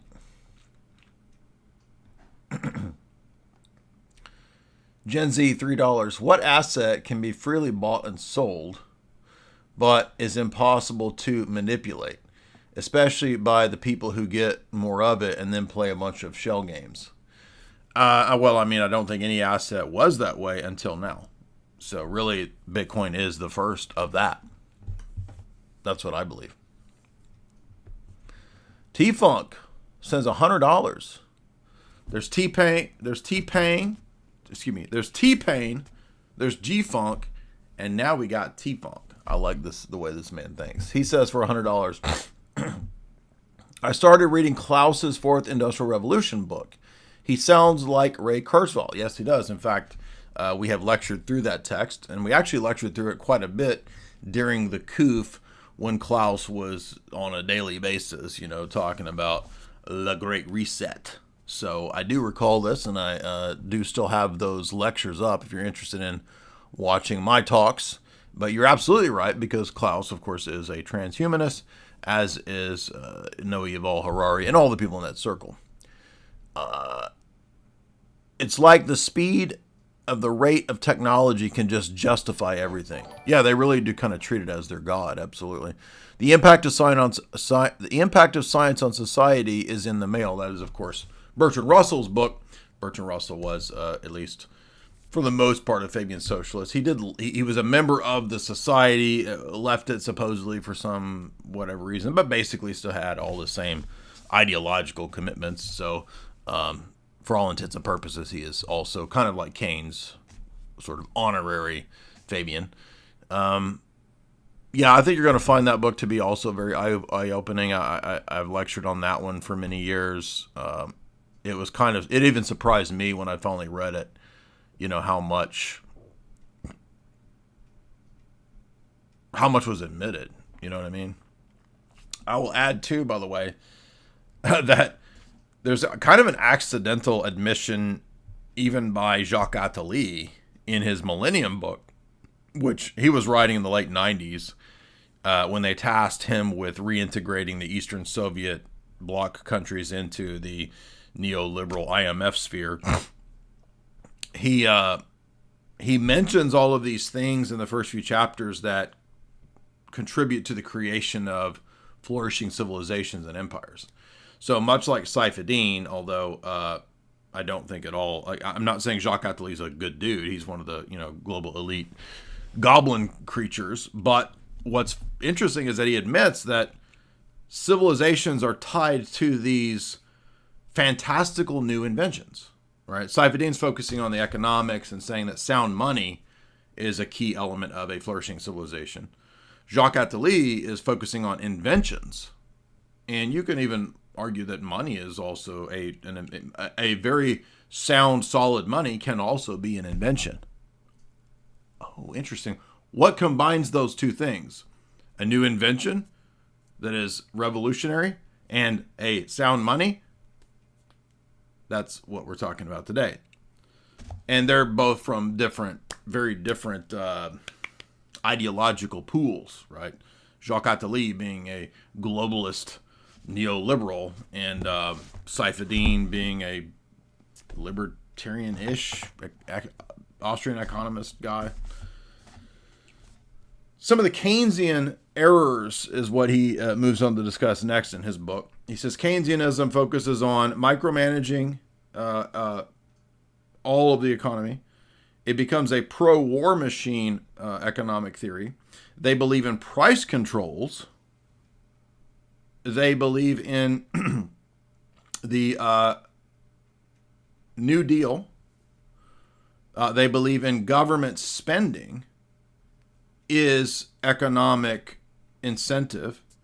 Government spending and household spending, by extension, is output. And so all of this nonsense is their idea of what is a healthy economy. So when we see Trump or Biden or whoever talking about expanding the money supply and we're going to print more money, and when the Federal Reserve talks about quantitative easing, and this is all Keynesian, all of it, every bit of it. In fact, the New Deal's Fabian socialist Keynesian things or approach almost destroyed the United States. And after all of this, we had this Bretton Woods system set up, which created the IMF, the World Bank. And not even that, this is how crazy it gets. GATT, we often forget GATT. GATT is the attempt of the central planners to control all of the world's trade. This is kind of cuckoo. But this is the logic of Keynesianism, because if you're going to be a Fabian socialist, world socialist controller like Mustafa Aman in Brave New World, you don't just control your country. The whole world is a global village that must be controlled. So we got to control all global trade. So this is how crazy they're like hall monitors. Remember how dorky and power tripping hall monitors were in high school? And everyone just sort of laughed at them? Dude, the hall monitors have taken over the world. They think they can control everything. And they think that they can set up a global welfare state. And they think that the big tech angle is the key to doing it.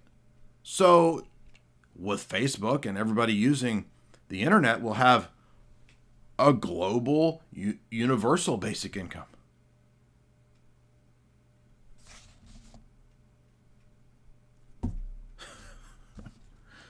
So you see how this fits very closely with technocracy. Fabian socialism, technocrat, they're pretty much the same. Let's create a global welfare state, a global army, a global trade organization control system, a global bank.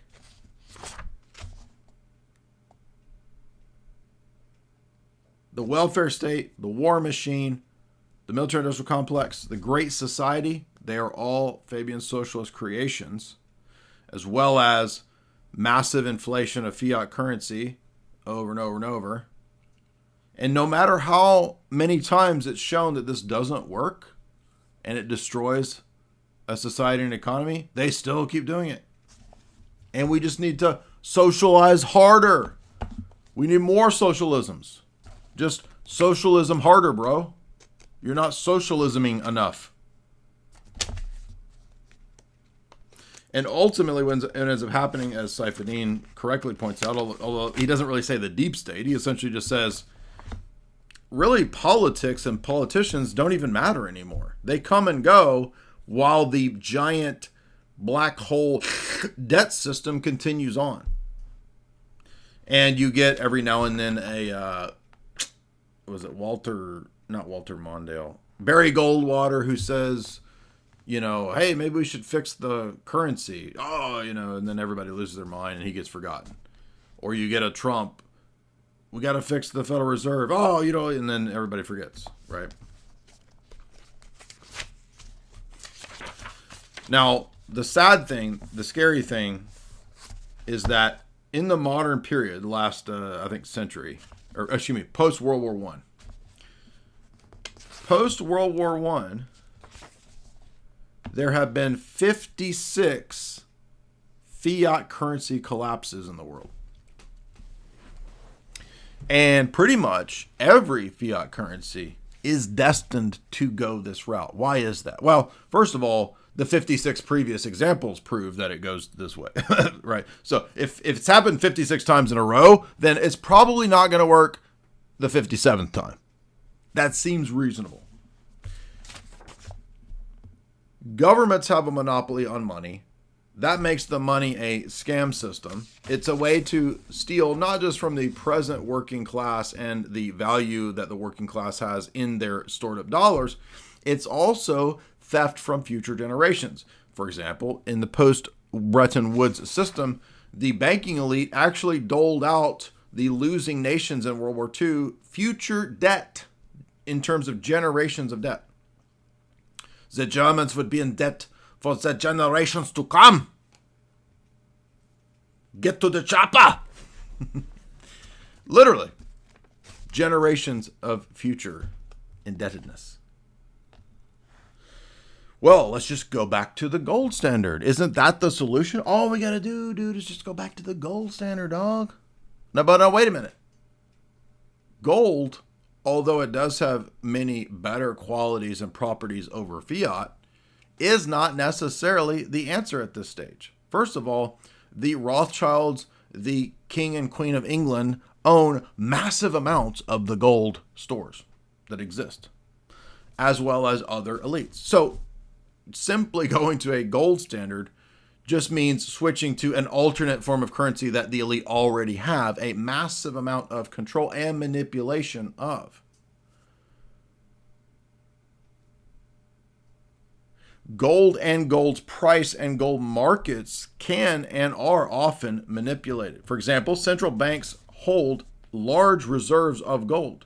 These reserves can be used as an emergency supply to sell or to lease on the gold market to prevent gold from rising during periods of demand. So this is how crazy it is. If gold begins to go up, and by the way, do you ever hear Peter Schiff or any of the gold boomers say this? The central banking goblins will sell a bunch of gold to keep the price down. They do this to protect the monopoly that government or the private Federal Reserve actually has on gold and the money supply. So in other words, they will not allow gold to take over the dollar. If it ever looks like gold is beginning to creep up and take over and eat into the dollar, the central banking goblins will dump a bunch of gold and collapse the price. Not to zero, but they'll bring it back down. Thus, gold could never take over the dollar. Also, it's not 1500. We are not going to sail around in Spanish galleons with Captain Barbosa and Johnny Depp, Captain Sparrow, and trade chests of gold on the Isle of Tortuga. I don't know how the disconnect occurs with these gold boomers who think that we're actually going to go back to exchanging chests of gold. Again, considering that gold is also rigged. Again, yes, I agree that in theory and in history, it's a much better system than the stupid, deceptive, failing fiat system.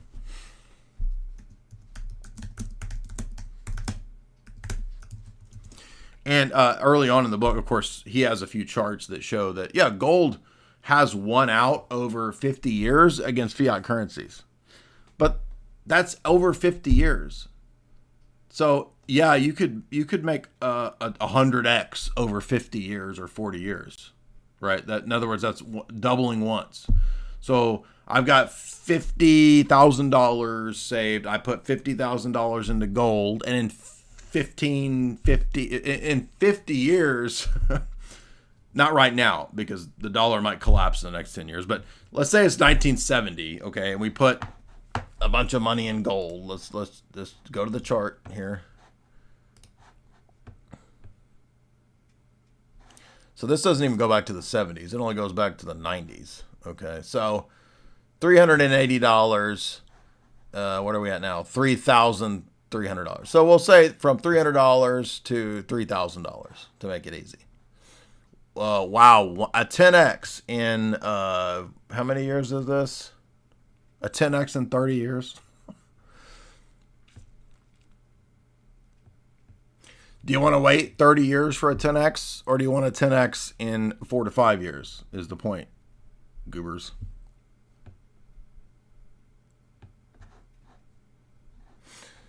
I wish this one went back to the 70s.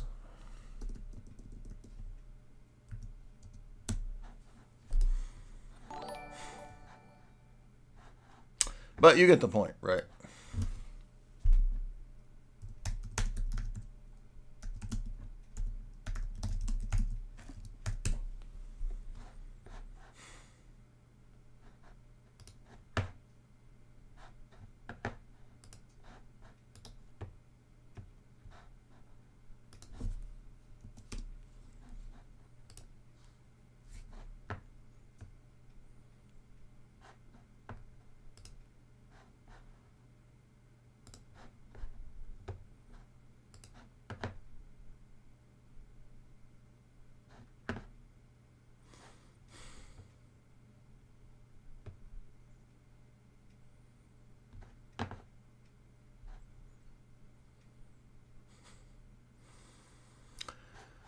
What about this one, gold boomers?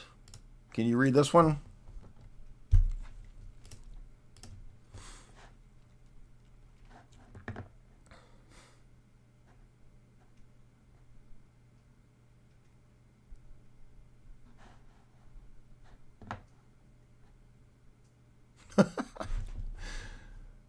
35 ounces of gold for a Bitcoin.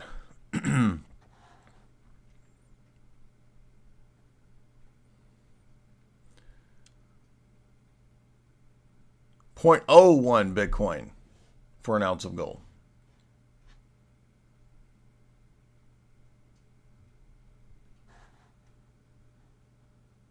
So, do you understand that as that chart goes like this, that means gold is losing to Bitcoin? Does that make sense?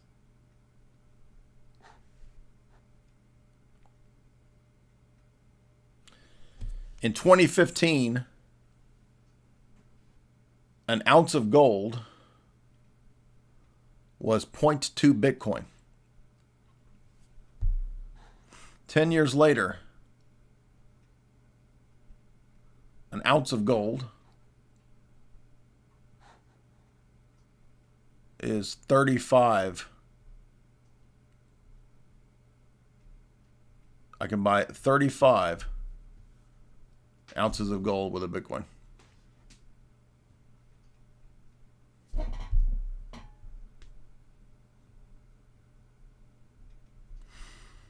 Yeah, I think that I do not agree with Catherine Austin Fitts. And if you listen to Dr. Joseph Farrell and Catherine Austin Fitts talking about Bitcoin, it showed that they don't know or understand Bitcoin. So no, I don't believe Roger Ver's narrative. And I mean, again, it's a $2 trillion asset. It's not a scam. How do you people not understand this? Do you know what a market cap is?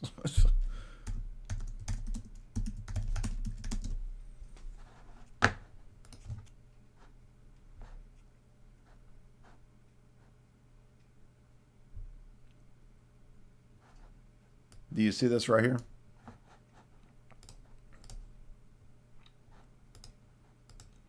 Market cap, $2.27 trillion.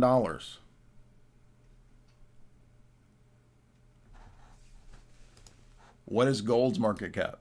20 something trillion?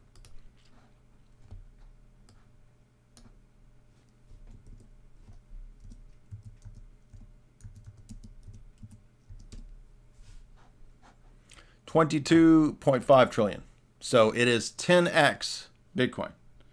So the total market cap of global gold, all the money that's in gold right now, equals $22 trillion worth of gold. The total market cap of Bitcoin is 1/10 of that, 2.2 trillion.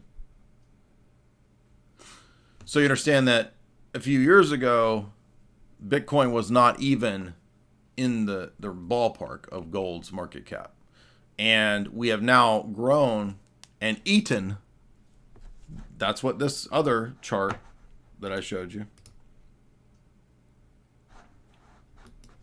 This is the gold eats Bitcoin chart. I mean, excuse me, the Bitcoin eats gold chart.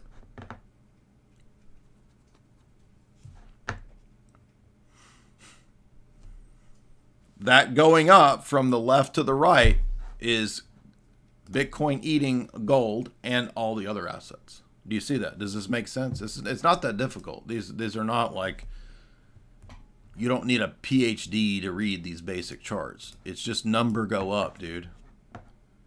So imagine thinking that a $2.2 trillion asset is a scam and doesn't even exist. It's amazing the weird. Again, I respect Catherine Austin Fitts. We've done interviews in the past. Once I saw the pushing of Roger Ver, it's like, I don't know. This is bad news. Again, Roger Ver, even if he's wrongly imprisoned, I don't agree with, the reason that he's being sought, for whatever tax stuff, because that's all a scam too. But that doesn't mean that Roger Ver and the other coins, like Verse, he has other coins that have collapsed.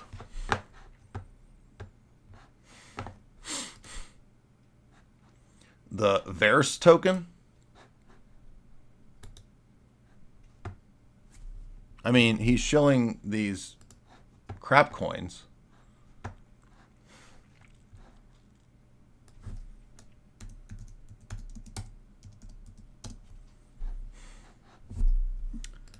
Bitcoin Cash has not won in the market versus Bitcoin.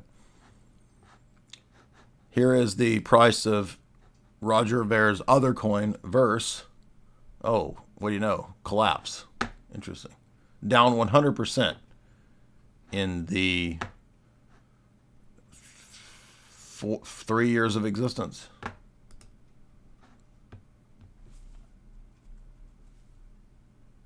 Did Catherine Austin Fitts talk about Roger Ver and the Verse coin collapse? I mean, what are you talking about? This is Bitcoin eating gold.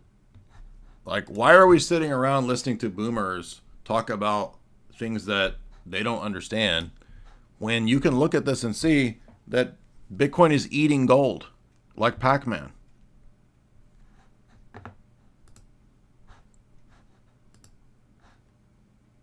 If this chart was reversed and was going down, then the gold boomers would have an argument. This chart shows that they don't. It is eating gold, and it will eat the rest of gold, because we will go from 2 trillion to 20 trillion.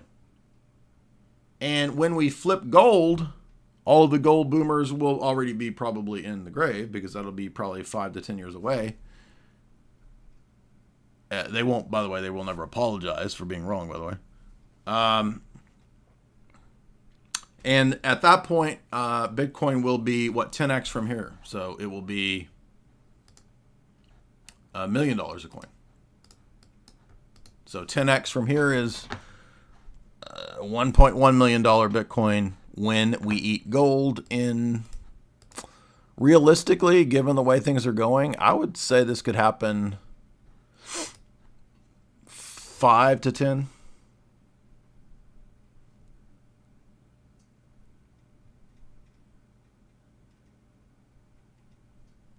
Now, all these people say, oh, but what about this coin? And what about that coin? What about Look, do you understand how much of an advantage, a first comer advantage, Bitcoin already has?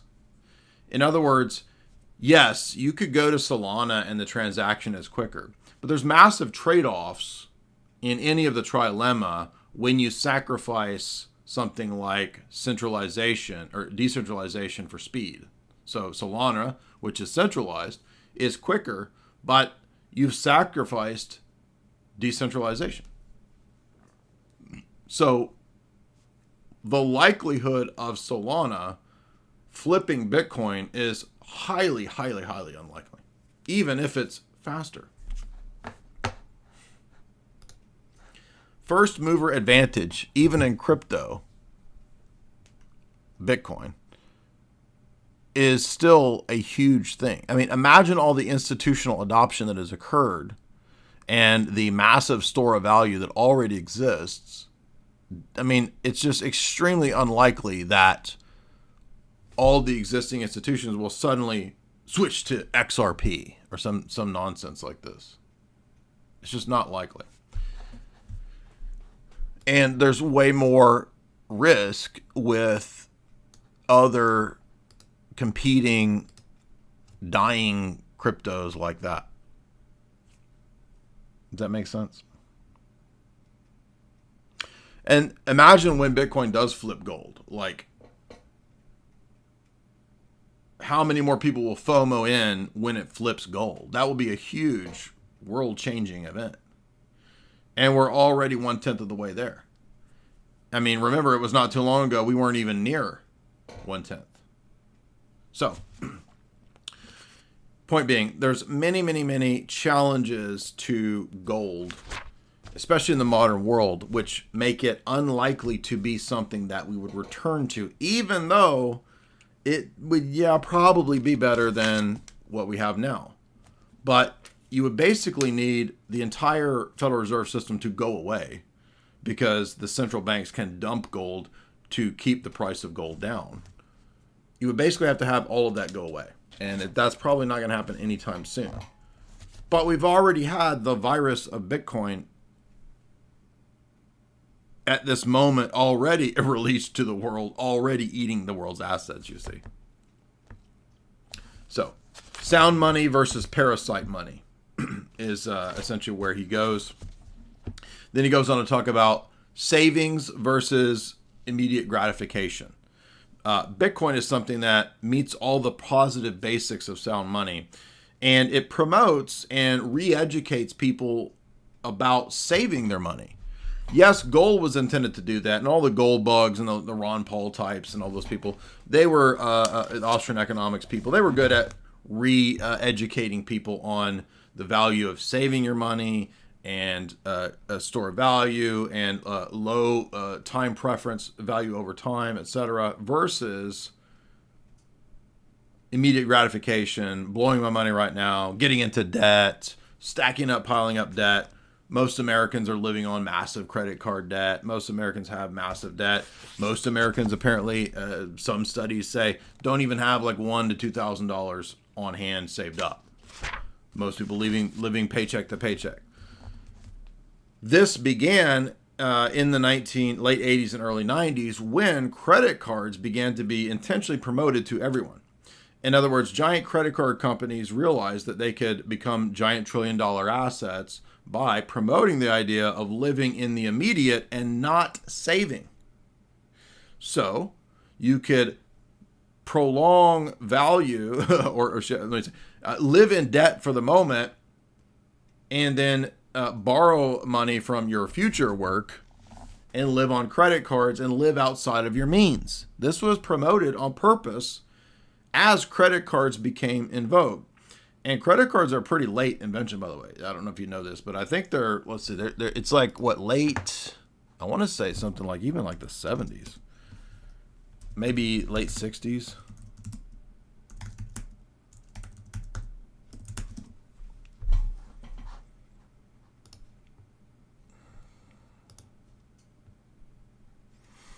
So there was one that came into being in the 1950s. First one, 1958. But they didn't really get popular until the 60s and 70s. The actual magnetic stripe cards that we know of is 60s and 70s. So this is at least becoming widespread pretty late. It's 60s and 70s. And when I was a kid, as I pointed out, like in the 80s, they would still promote the idea of a savings account where you saved your money and you would get like the small percentage of money, interest on your savings account or whatever. That doesn't even exist anymore. Nobody has like money in a savings account. People have CDs or whatever, but I mean, like that's just garbage, dude. Like what do CDs pay?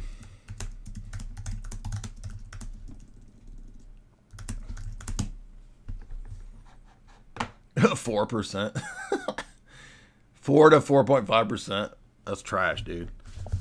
I mean, that's like nothing returns. So if we're all stuck in some massive scam debt system, how do we get out? What is the life raft? What's the escape hatch? It's this. This is it. And how do I know that? Do you think the biggest companies, corporations, hedge funds, you might think they're viperists. They're not stupid. Would they be purchasing billions of dollars of Bitcoin if it didn't exist and was fake and gay? They're not stupid. You may not like them morally, but they're not dumb.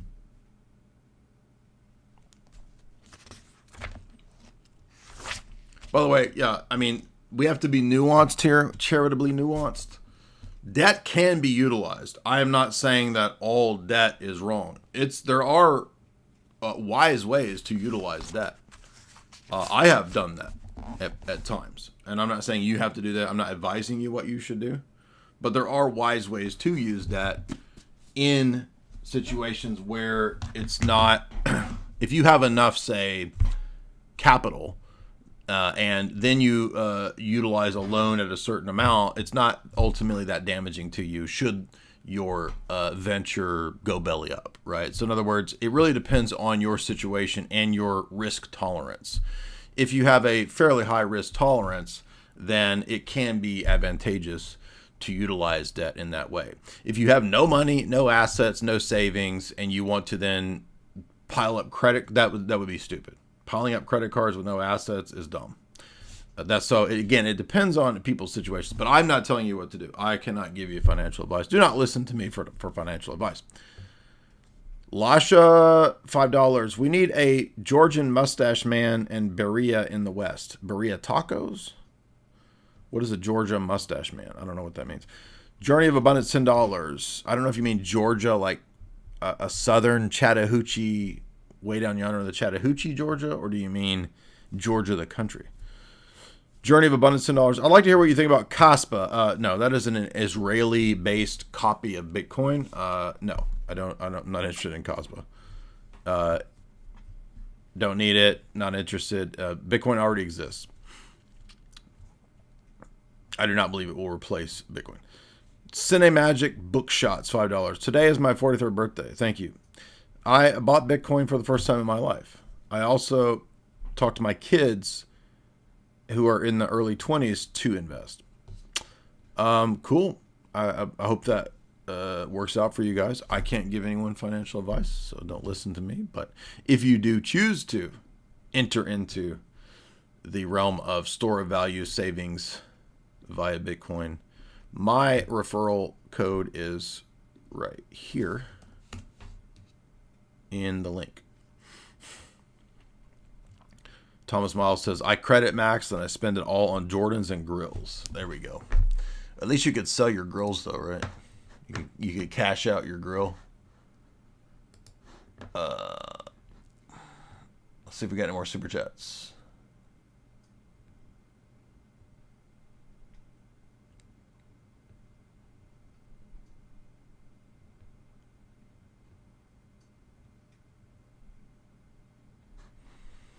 Cholo Mexicano. This was a super chat that I missed at the end of the last show. Solomon says, can you bring back your dandruff skit? Maybe. I haven't even thought about that skit in a long time. It was just a wacky idea I had one day. A lot of people seem to really like that one, though. Cholo Mexicano, $10. From experience, the monks in Arizona I've seen are good people. They are good at giving really bad spiritual advice. Okay, that's funny.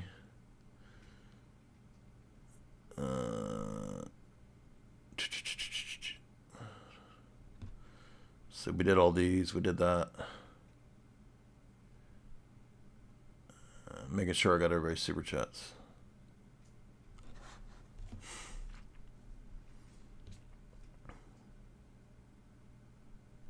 Okay. So hopefully we have a good introduction to the first half of Saifuddin's book. I've been impressed with it so far. A lot of good kind of economics, monetary, Austrian economics basics. Hopefully that is something that you guys can benefit from. Are you invested in MicroStrategy? I bought a little bit of MicroStrategy a while back, but I bought it kind of high.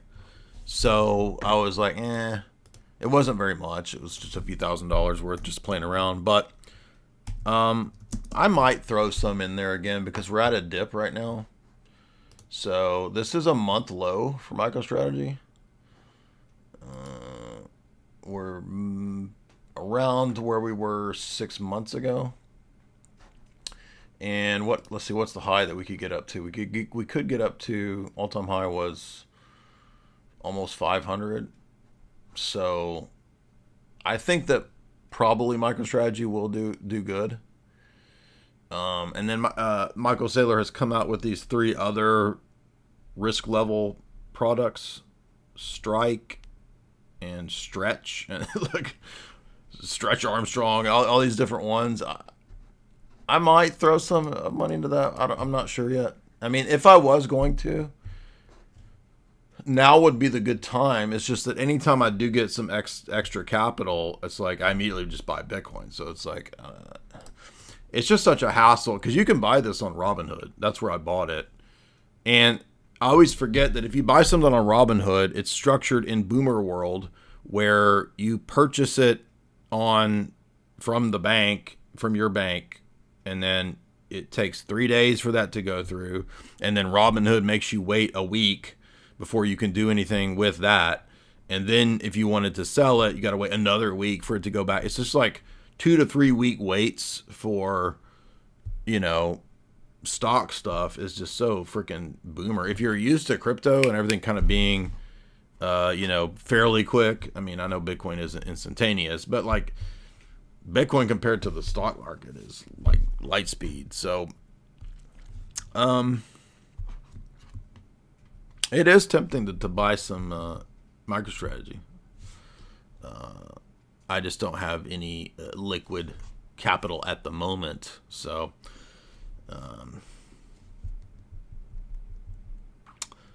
this would be, I guess, a 6-month dip.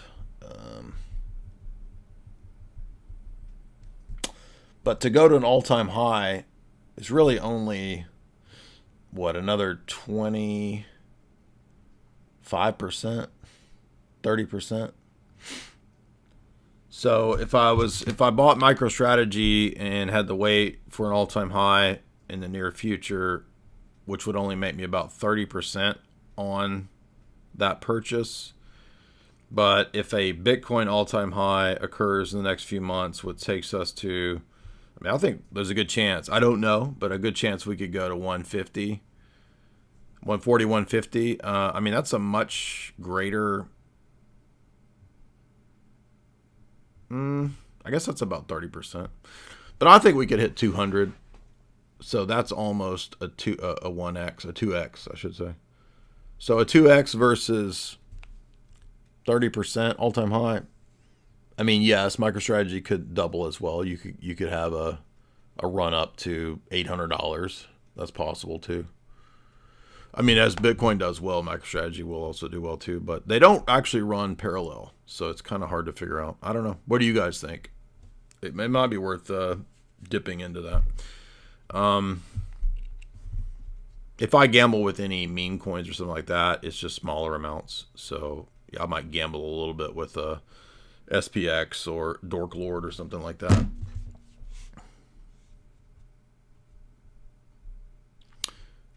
No, I don't think we're going to see 40K Bitcoin. I mean, if we go up to 150, 180, I think that there'll be drawdowns maybe to 100. I don't know if we're going to see 40K collapse. And the reason why is that there's so much institutional money pouring in. I don't think we're going to see all the institutions dumping. I'm like 99.9% Bitcoin. If I was to ever just play around with gambling on a meme coin, it's small amounts, like a few $100s here or there. I never like go all in on some. That would be insane. Because they're just gambling shit coins, let's be honest. So that's my philosophy. Yeah, maybe 77,000 in a bear market, maybe. I could see something like that. Yeah, I mean, the only way I would gamble, it's like if we go to the roulette wheel, I'm not going to gamble more than $100, right? So it's the same with like a meme coin. It's identical to the roulette wheel. It's like I'm not going to gamble more than a few $100. But I'm 99.9% in Bitcoin. So I'm only gambling with, it's a very low risk tolerance to gamble with a few $100. So anyway, guys, thank you so much. A lot of fun today. If you want to see the full analysis as we tie it into the other text that we're looking at, you can subscribe at jaysanalysis.com and get access to the archives. $4.95 a month, $60 a year. You can unsubscribe at any time. It is your responsibility to unsubscribe. So if you do choose to unsubscribe, that's your responsibility. It's still as cheap as it was 10 years ago. I've never raised the price on the archives, so you get access to everything that I've studied and learned for the last 10 years at the website. Not everything is on YouTube, so there is ease and simplicity. It's a little bit cheaper, I think, to subscribe on YouTube, but I would say 30% of the archives at the website are what's on YouTube, so you don't even get access to everything over the last 10 years. But what else? We'll be speaking at the event. If you want to come out to the Stafford, Virginia event, you can get your tickets in the show description. To the Ludwell conference, I'll be speaking on apologetics at that. Let's see where the link is right here. Stafford, Virginia. It'll be me. It'll be Jim Jatras. It'll be Metropolitan Jonah. It will be, what's her name? Rebecca Dillingham, Dissident Mama. Monk Johnson will be there. Protodeacon Dr. Patrick, Father Turbo. I'm not familiar with these other people, but they will also be here. It's going to be a lot of fun. At Aquia Episcopal Church. Interesting.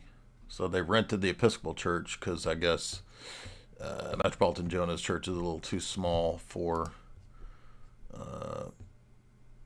Saturday, September 6th, 2025 for the Ludwell Conference. If you guys are interested, get tickets in the link in the show description, or I'll put it in the chat for you guys right here. And then in November, we will have our event in Florida, our second conference at St. Nicholas in Florida. Don't have the page up yet, but I'll be putting that up probably in the next week or so. But you can prepare for that. Otherwise, thank you guys. And also Esoteric Hollywood 3. I had to do some revisions, so it's not going to be out as quick as I thought. I thought it would be out by July. So it will be another few more weeks. I have one last thing. I've fixed all the revisions except for one thing. So I've only got one thing left to do. And then it should be ready to go to the printer. So thank you for your patience. You don't have to email me or complain or remind me. I have not forgotten. You will get your Esoteric Hollywoods 3 when they